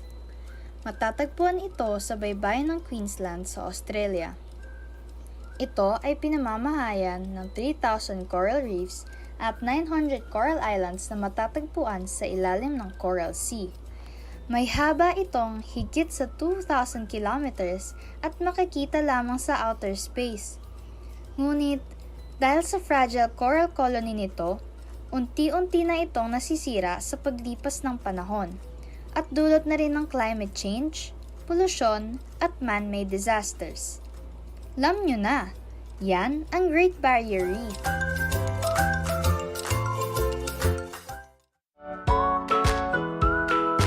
How are you today? Hello, everyone. Hello, learners of Tarlac. Good morning, Math Talino Grade 4 learners! Welcome to Aral TarlakHenyo here on RTV Tarlac Channel 26. Simulcast over DCTC Radio Filipino Tarlac. I'm Sir Glenn, your teacher broadcaster. Broadcasting live here at Paniki Tarlac. Remotely here in Concepcion, Tarlac. Live here at Barangay Pedro Elquines, Mayantok, Tarlac. Broadcasting live from Ramos National High School. Your anchor teacher today for grade 9 mathematics. Your partner in education this time of pandemic. Multiply 1089 by 9. You will get an answer, the exact reverse, which is 9,801. My name is JRP Duldulao, your teacher broadcaster on Aral TarlakHenyo. For more math trivia and answers to your math questions, Catch Aral TarlakHenyo every Monday to Friday from 8:30 a.m. to 5:30 p.m. Learning math is so much fun!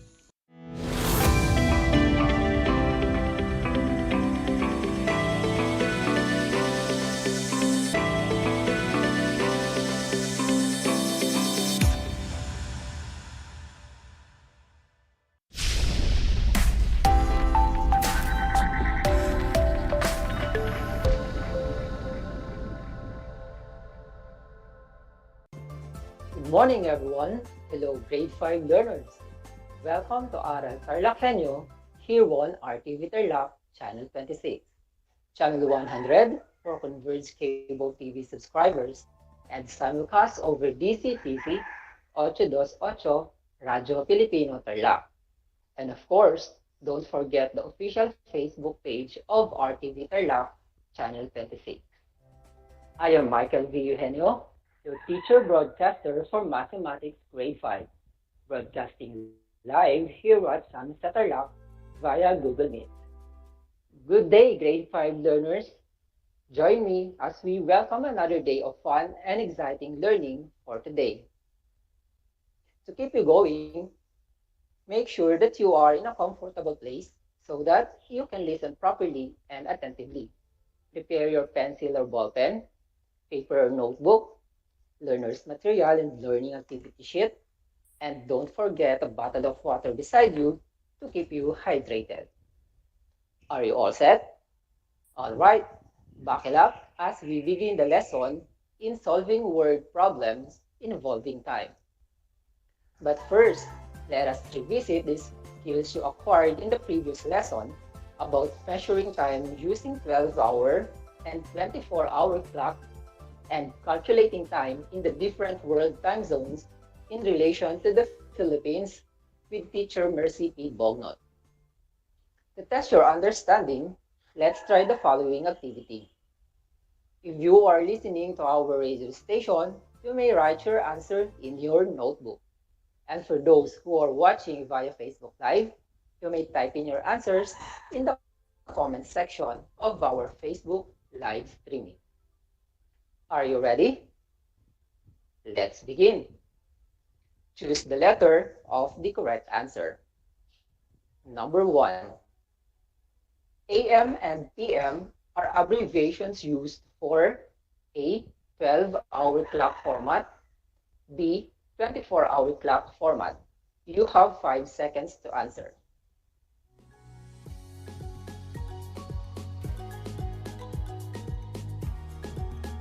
Time is up.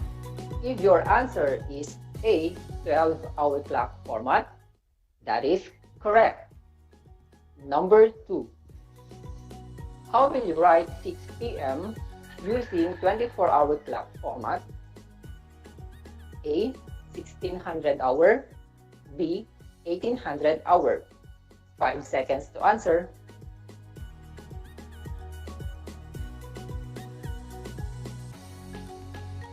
The answer is, that's right, it is B, 1800 hour.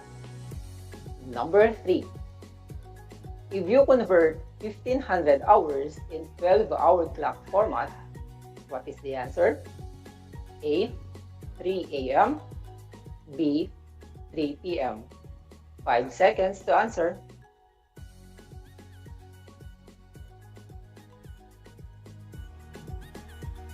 Okay, if you answer B, 3 p.m., you are correct. How are you doing, kids? Were you able to get the perfect score? So, you are very good. Let us now begin with our new lesson. Today, we will discuss about solving word problems involving time. Do you have an idea on how to solve the word problem?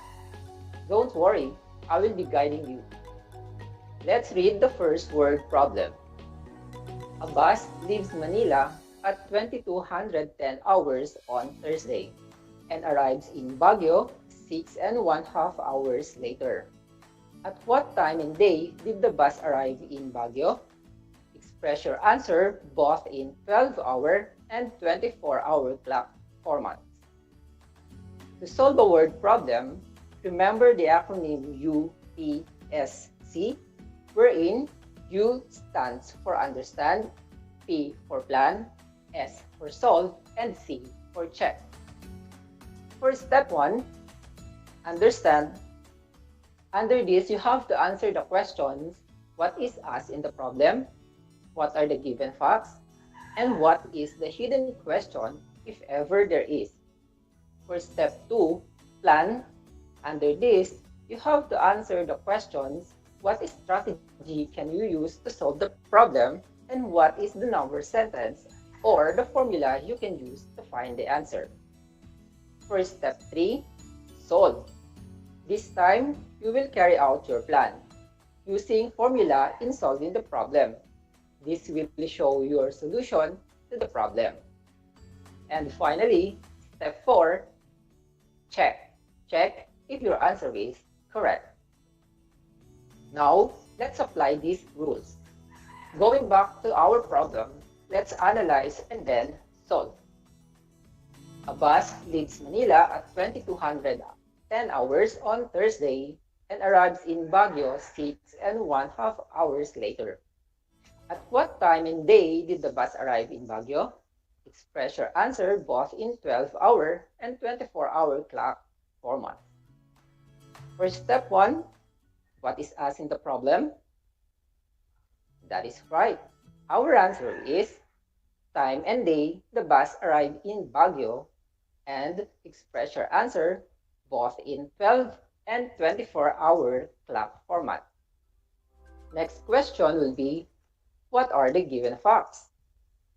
And the given facts based on the word problem are: a bus leaves Manila at 2210 hours on Thursday and arrives in Baguio 6.5 hours later. For step 2, make a plan. Under this, you have to answer the questions: what strategy can you use to solve the problem? Correct. If you answered, add 6.5 to 2210 hours, then express the answers both in 12-hour and 24-hour clock format. That is right. Then think, what is the number sentence? Can you tell? That's good. The answer is 2210 hours plus 6.5 hours is equal to N. For step 3, solve, let us find the answer of 2210 hours. But before that, change 1/2 hour to minutes, wherein 1 hour is equal to 60 minutes. So, divide 60 by 2, which is 30. 1/2 hour is equivalent to 30 minutes. Let us now solve the problem using the 24-hour clock format. First, solve for the hour. The 2210 hours, the bus leaves Manila on Thursday, and the 6 hours and 30 minutes, the time travel from Manila to Baguio. In our example, we have 22 and 6. If we add 22 and 6, the answer is, that's right, it is 28. There cannot be 28 hours, so we subtract 24 from 28, which means a day has passed and it is already Friday. 28 minus 24 is equal to 4 hours. Therefore, the correct answer is 400 hours of Friday. After solving for the hour, let us find for the minutes. In 2210 hours, we have 10 minutes. In 630 hours, we have 30 minutes. If we add 10 to 30, we get 40 minutes. We have 400 hours and 40 minutes. The final answer is 440 hours Friday. The bus arrived in Baguio at 440 hours of Friday. Are we done? Not yet, because we still have the step 4. To check, subtract 6 hours and 30 minutes from 440 hours Friday. Since it is not possible, borrow 1 day from Friday, and that Friday becomes Thursday. And convert to hours. 1 day is equal to 24 hours, and the borrowed 24 hours to 440 hours, and we get 2840 hours of Thursday. 2840 hours minus 630 hours. What do we get? That's great. It's 2210 hours of Thursday. The final answer, 440 hours Friday, is correct. Can you follow, kids? Great. This time, let us find the time using the 12-hour clock format. The 2210 hours is the same as 10:10 p.m. 6½ hours is the same as 6 hours and 30 minutes. For the hour, the 10 hours and 10 minutes p.m. and the 6 hours and 30 minutes. First, let's add the hour, which is 10 and 6. The answer is 16. There cannot be 16 hours in a 12-hour clock. So, we subtract 12 from 16, which means PM has passed already. It is already AM of the following day, that is Friday. 16 minus 12 is equal to, that's right, it is 4 hours. The time is 4 a.m. of Friday. For the minutes, add 10 to 30, and the correct answer is correct. It's 40 minutes. Using the 12-hour format, it is 4 hours and 40 minutes a.m. of Friday. And the final answer is, that's great. The bus arrived in Baguio at 4 hours and 40 minutes a.m. of Friday. To check, subtract 6 hours and 30 minutes from 4 hours and 40 minutes a.m. of Friday. Since it is not possible and we are in 12-hour clock format, let's borrow 12 hours from 4:40 p.m. of Friday, and that becomes Friday morning. The borrowed 12 hour added to 4 and 40 hours becomes 1640 hours. Subtract 6 hours and 30 minutes, the travel time from Manila to Baguio. We get 10 hours and 10 minutes. So the answer is 10 hours and 10 minutes p.m. of Thursday. How are you getting along, kids? I hope you can now follow the steps in solving word problems. Let us move on to example number 2. The time in Manila is 6 hours ahead of Rome. The flight from Manila to Rome takes 9 hours. If an airplane leaves Manila by 10 a.m., at what time in Rome will the plane arrive? Step 1. Understand what is asked in the problem. That's right. The time in Rome the plane will arrive. What are the given facts? These are 6 hours, the 9 hours, and the 10 a.m. And for step 2, what strategy can you use? We have to remember that the airplane left Manila at 10 a.m.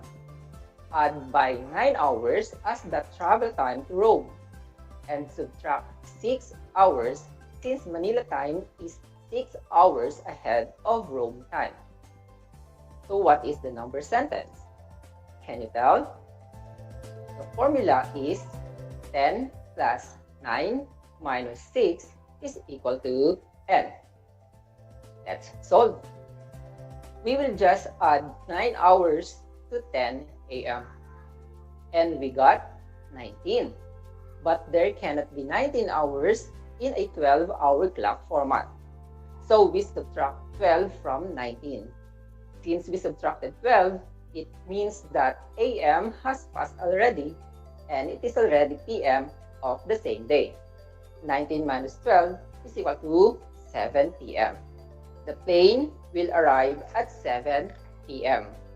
Philippine Standard Time, and since Philippine Standard Time is 6 hours ahead of Rome, 7 PM minus 6 hours, what is the answer? Correct. It is 1 PM.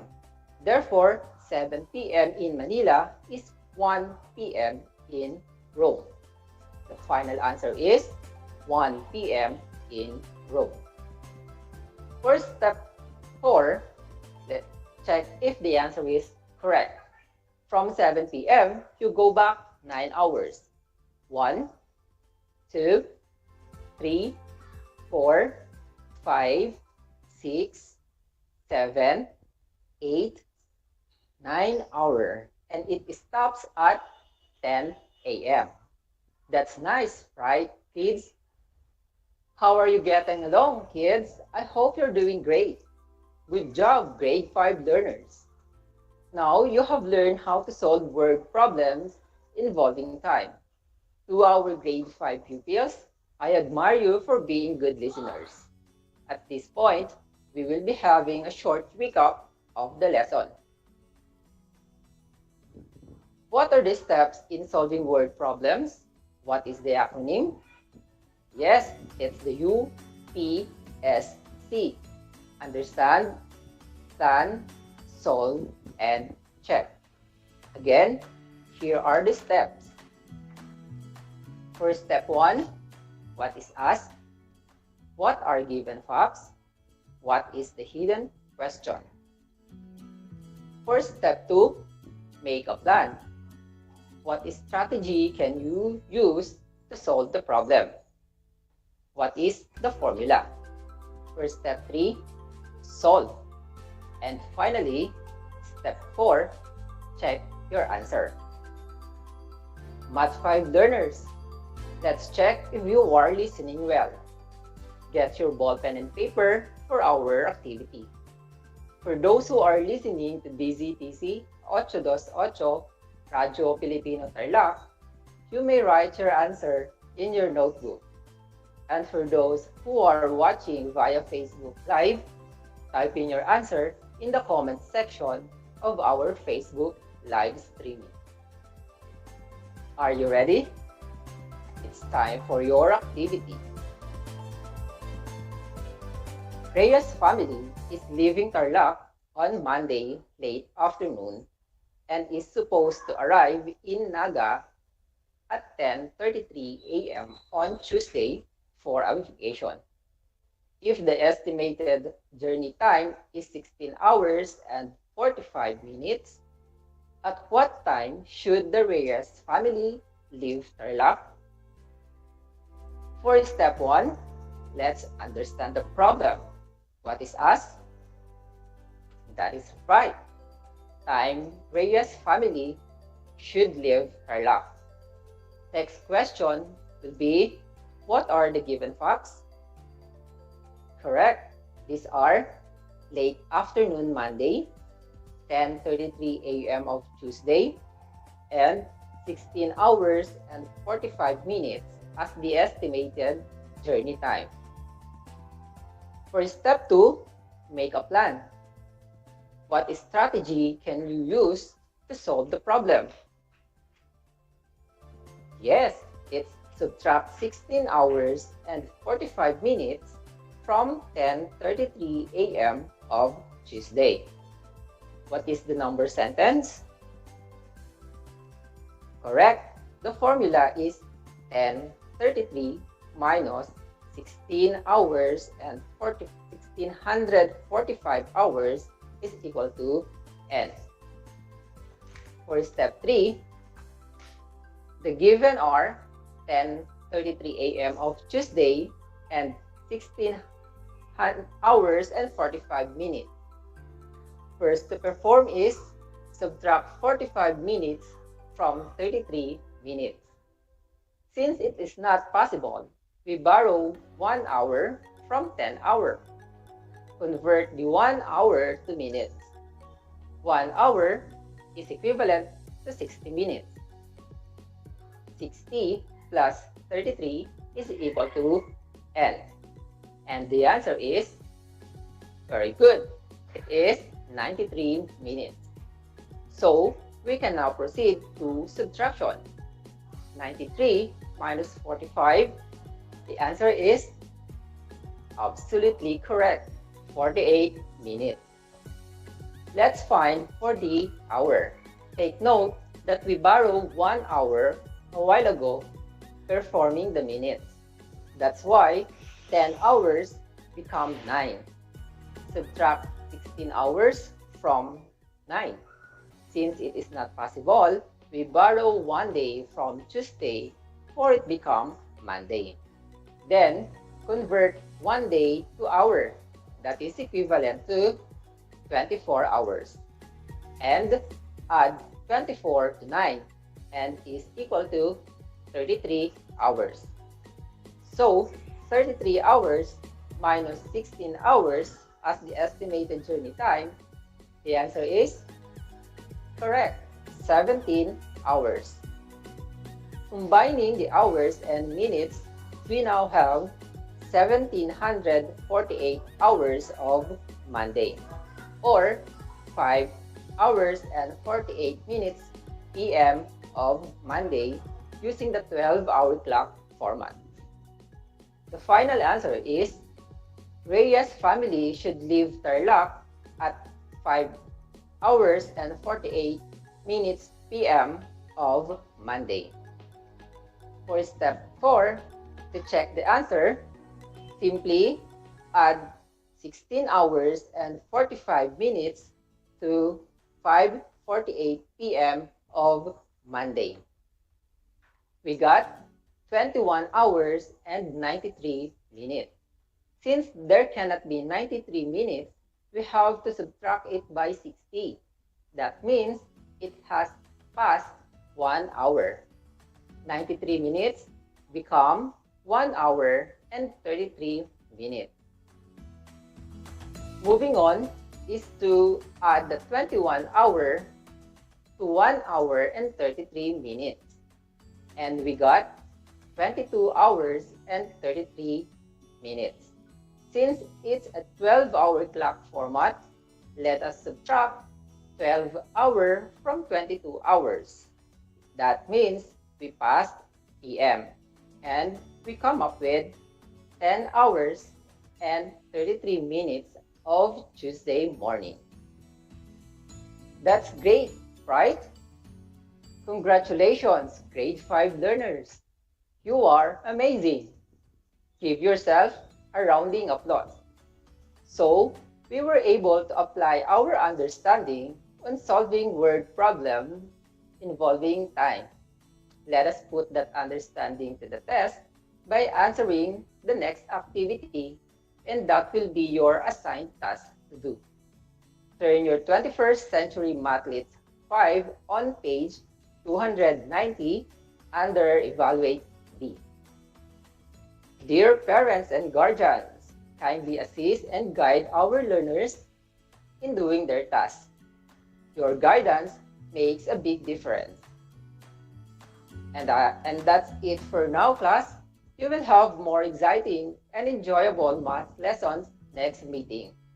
I hope you learned a lot today. Once again, I am Michael V. HENYO, your Mathematics 5 Anchor teacher. Always remember a solution. Until next time, stay safe and God bless everyone.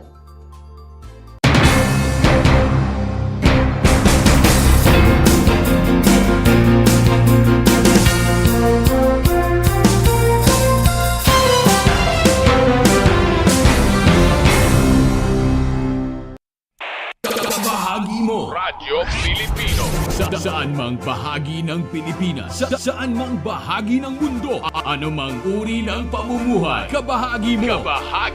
Radyo Pilipino. Radyo Pilipino. Impormasyong may kalidad at serbisyong may halaga. Kasama, katuwang, kapinoy. Kabahagi mo. Radyo Pilipino. Radyo Pilipino.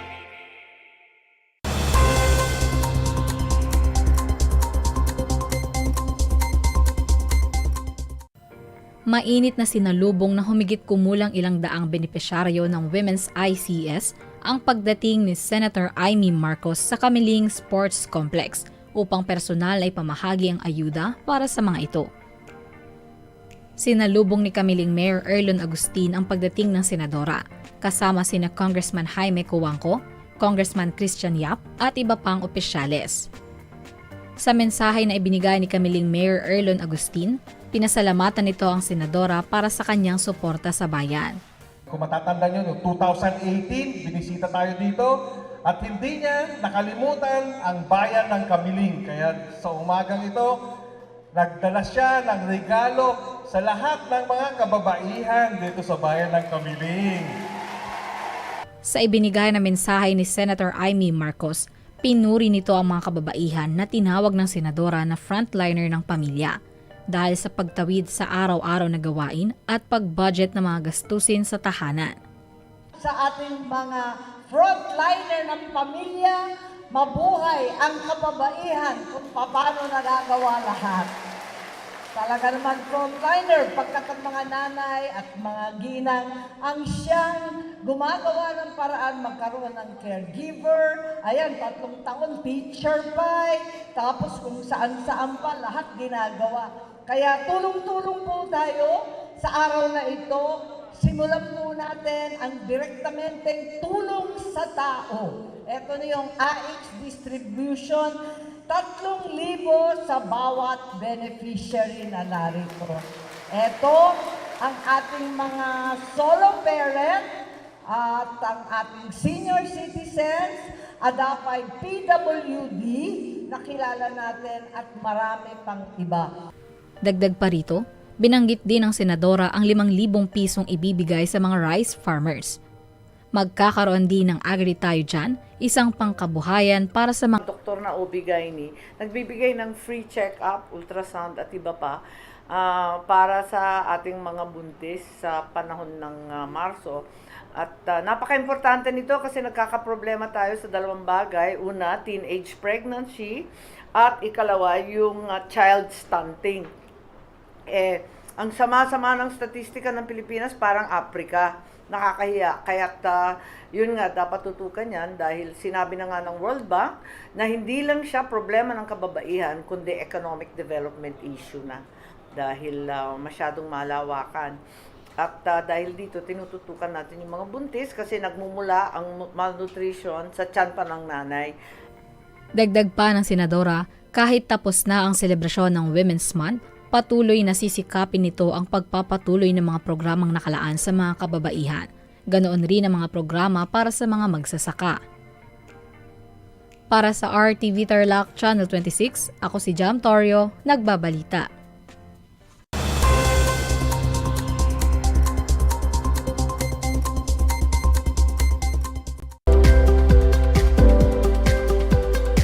Alam niyo ba na ang first Filipino Olympic medalist ay si Teofilo Ildefonso?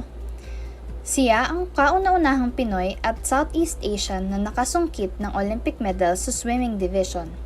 Tungong Pidig, Ilocos Norte, nagsimula siyang sumali sa mga paligsahan noong 1921 at nakaipon ng halos 100 medals. Noong World War II, nakipaglaban din siya sa mga Hapon at nakaligtas sa Bataan Death March. Ngunit binawian siya ng buhay sa Capas Concentration Camp at hindi na muli natagpuan ang mga labi nito. Alam niyo na, yan ang first Filipino Olympic medalist. Ang Tagalog ay ang wika ng mga taga-Quezon, Batangas, Bulacan at ng iba pang katutubong nagsasalita nito. Ang Filipino ay ang pambansang wika batay sa tinadhana ng 1987 Constitution. Tara na at matuto ng salitang Filipino. Manood at makinig ng Aral TarlakHenyo sa RTV Tarlac, Channel 26 at sa bayang naririnig sa Radyo Pilipino, DZTZ 828 at napapanood din live sa FB page at YouTube channel ng RTV Tarlac, Channel 26. Manood at matuto ng ating mga aralin sa Filipino. Dito lang yan sa Aral TarlakHenyo. Ako si Ma'am Crystal May Aquino, ang inyong teacher broadcaster sa Filipino.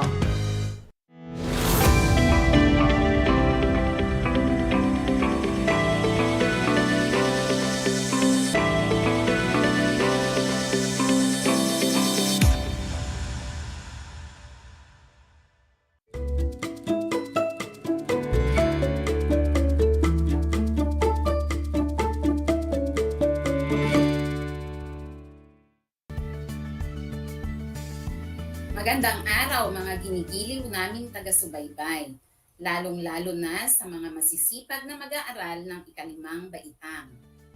Naririto na naman ang paaralang tangking papawid na maghahatid sa inyo ng kaalaman at gagabay sa inyo tungo sa pagkatuto sa Most Essential Learning Competencies. Ito ang Aral TarlakHenyo mula sa RTV Tarlac, Channel 26 at sa bayang naririnig sa DCTC 828 Radyo Pilipino Tarlac. Ako si Ginang Jeneline D. Rigor, ang inyong teacher broadcaster para sa asignaturang Pilipino. Sumasahing papawid mula sa bayan ng Victoria, Tarlac. Halina't samahan ako sa loob ng 25 minutong makabuluhang talakayan. Tayo ngayon ay nasa ika-4 na linggo ng ating klase dito sa Aral TarlakHenyo. Kumusta na kayo mga bata? Kumain na ba kayo? Mabuti kung ganon at may laman na ang inyong tiyan upang maging aktibo at alerto ang inyong mga pag-iisip at maayos na maunawaan ang ating aralin ngayong araw. Bago tayo magsimula sa ating aralin, ay nais kong ihanda na ninyo ang inyong learning activity sheet o module, papel o kwaderno at panulat. Handa na ba ang mga ito? Mabuti naman kung ganon. Ngayon naman ay siguruhin din kayo ay nasa isang tahimik at komportableng lugar kung saan malinaw at maayos ninyong naririnig ang ating broadcast. Upang makapagbahagi sa ating talakayan, maaari kayong magpadala ng mensahe sa aking numero na 0908-9896-338. At sa ating Facebook live stream ay maaaring magbigay rin ng inyong kasagutan sa pamamagitan ng pag-type nito sa comment section. Paalala lamang sa mga magulang ng mga mag-aaral na nakasubaybay sa Facebook live stream. Mangyari lamang nagabayan ang inyong anak sa paglalagay ng komento dito. Salamat! Ayan, mukhang handang-handa na kayong matuto ng bagong kaalaman. Ngunit bago tayo magpatuloy, gusto ko munang matiyak kung may natutuhan kayo sa ating nakaraang aralin. Naalala pa ba ninyo ang aralin tungkol sa paggamit ng diksyonaryo? Ano nga ba ang diksyonaryo? Ang diksyonaryo ay isang uri ng aklat na naglalaman ng kahulugan ng tamang baybay, bigkas, kasing kahulugan at kasalungat. Ito rin ay ginagamit upang mapalawak ang ating kaalaman at bokabularyo. Ang mga salitang hindi pamilyar ay maaaring tignan o hanapin ang kahulugan sa diksyonaryo maging ang kasalungat nito. Nakasagot ba kayo ng tama sa ating balik-aral mga bata? Mahusay kung ganon. Dahil diyan ay maaari na tayong dumako sa ating bagong aralin ngayon.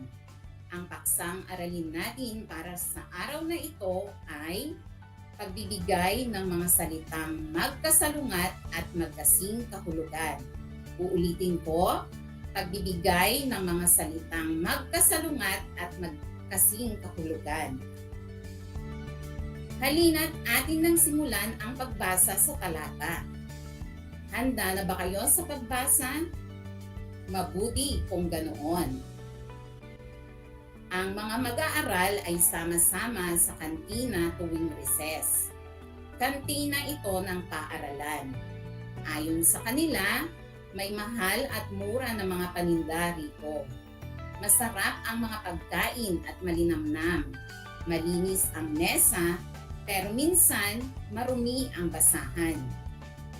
Maingay ang ilang mga bata pag recess, pero mas marami ang tahimik. Nagkakatuwaan sila tuwing na. Masaya sila. Ngayon naman, ating alamin kung nagbasa kayong mabuti at kung naunawaan ninyo ang inyong binasa. Sagutan natin ang mga sumusunod na mga tanong. Unang katanungan. Sino-sino ang mga maiingay kapag recess? Magaling! Ang mga mag-aaral ang maiingay kapag recess. Pangalawang katanungan. Kailan nagsasama-sama ang mga mag-aaral sa kantina? Tama! Nagsasama-sama ang mga mag-aaral tuwing recess. Para naman sa ikatlong katanungan. Ano ang mga paninda o bilihin ang mabibili mula sa kantina? Magaling! Ang mga paninda na mabibili sa kantina ay may mahal at mura na mga paninda. Pang-apat na katanungan. Ano ang lasa ng mga pagkain sa kantina? Tumpak! Masarap at malinamnam ang mga pagkain sa kantina.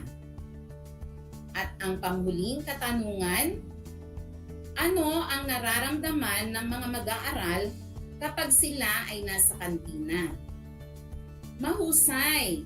Ang mga mag-aaral ay masaya at nagkakatuwaan. Magaling mga bata, sapagkat nakasagot kayo sa mga katanungan tungkol sa ating binasa. Ngayon naman, ating ipagpatuloy ang ating aralin. Pag-aralan at suriin natin ang dalawang pangkat ng mga salita mula sa talatang ating binasa. Pangkat A. Masarap, malinamnam. Nagkakatuwaan, masaya. Pangkat B. Mahal, mura. Malinis, marumi. Maingay, tahimik.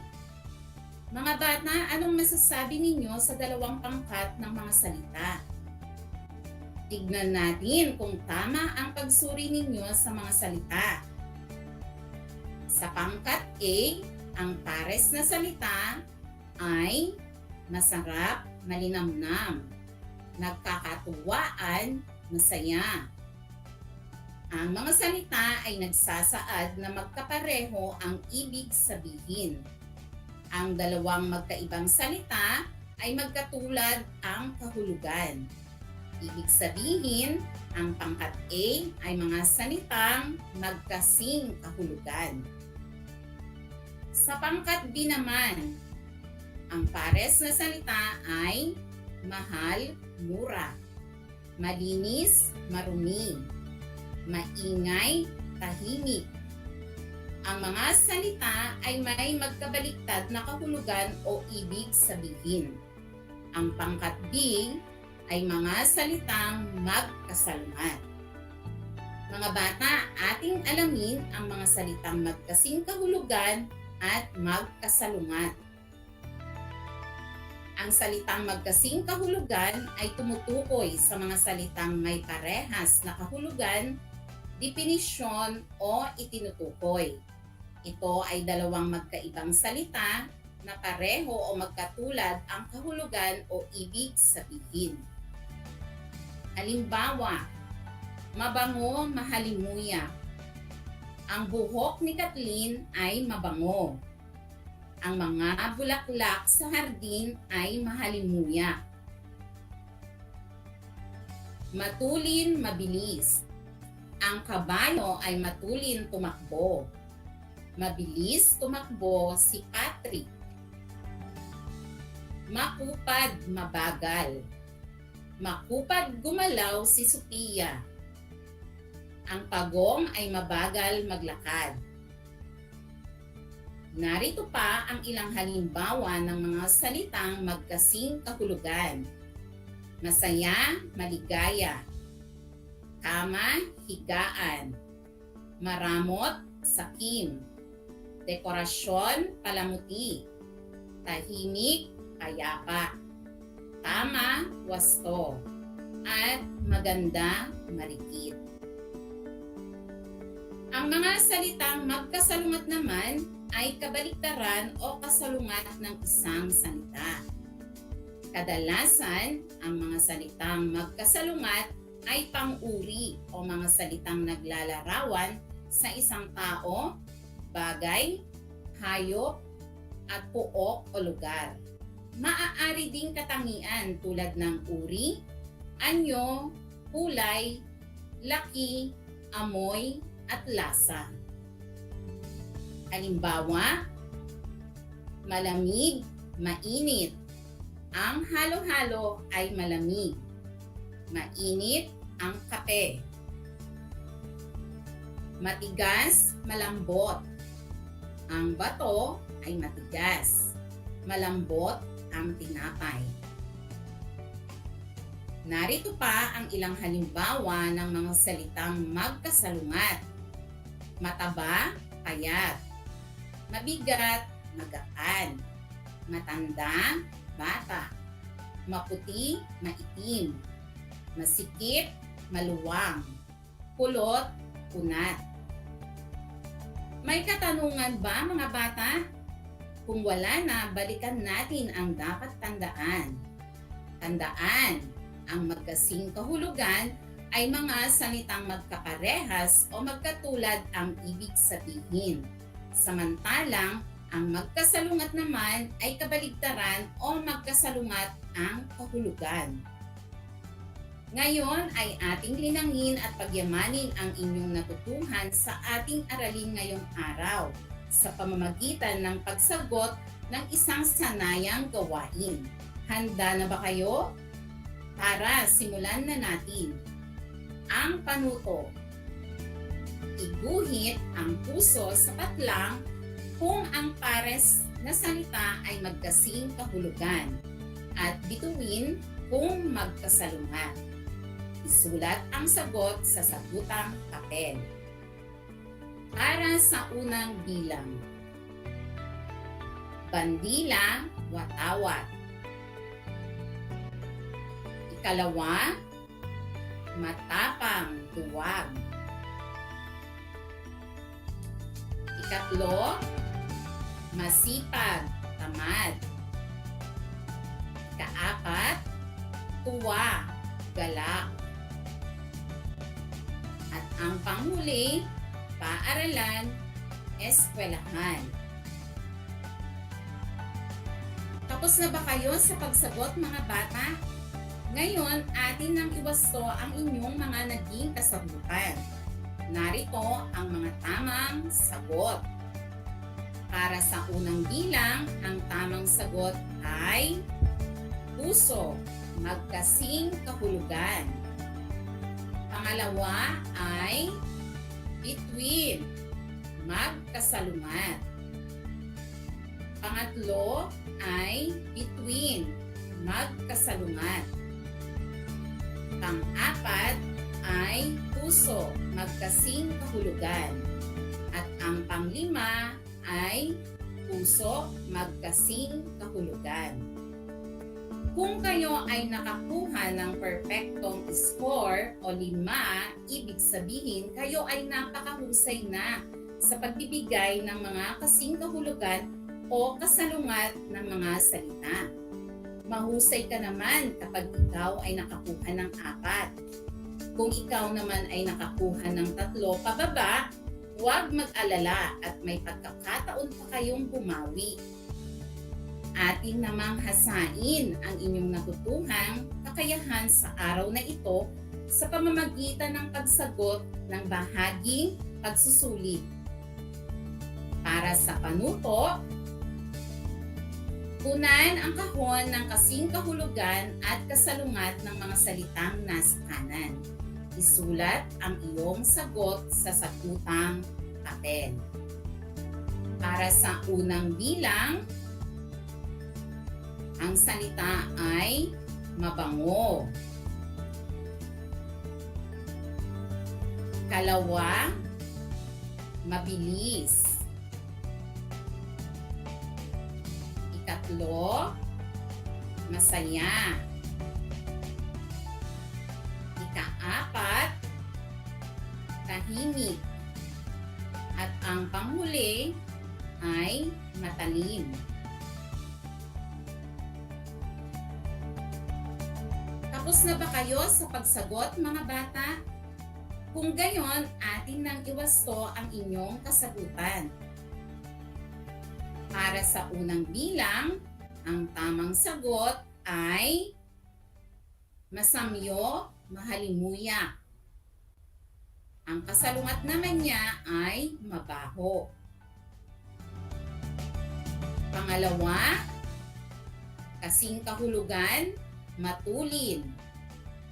Kasalungat, mabagal, makupad. Pangatlo, kasing kahulugan, maligaya, malungkot.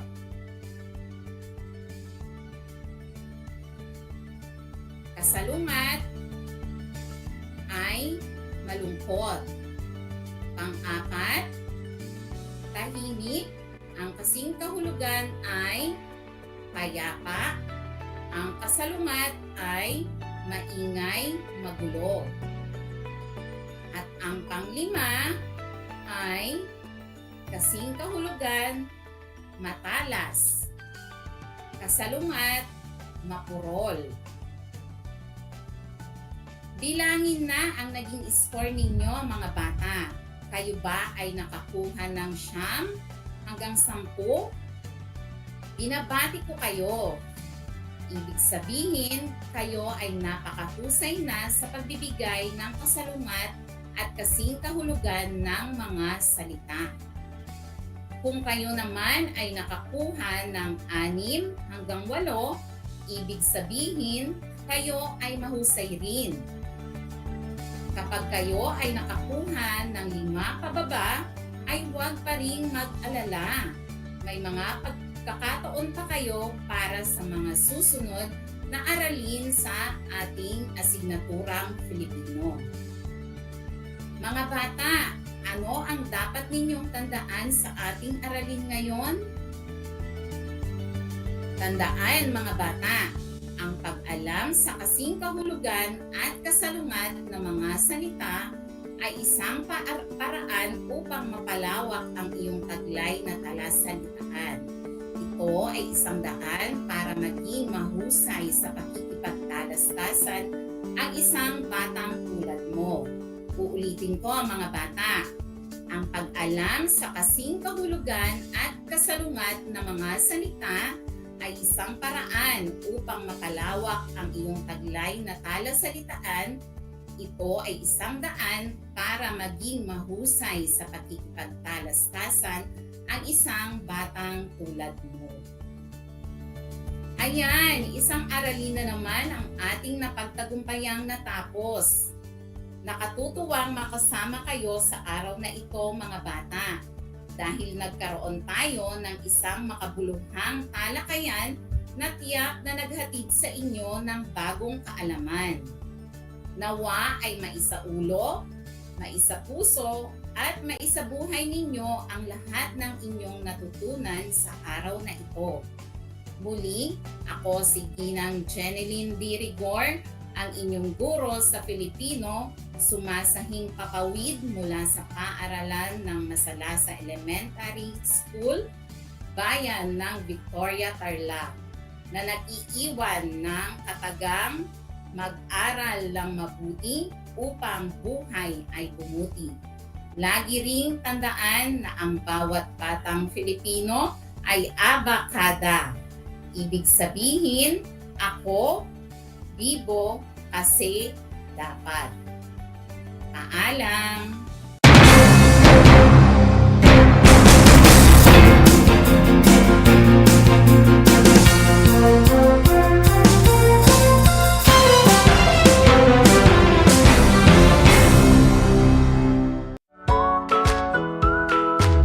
Good morning!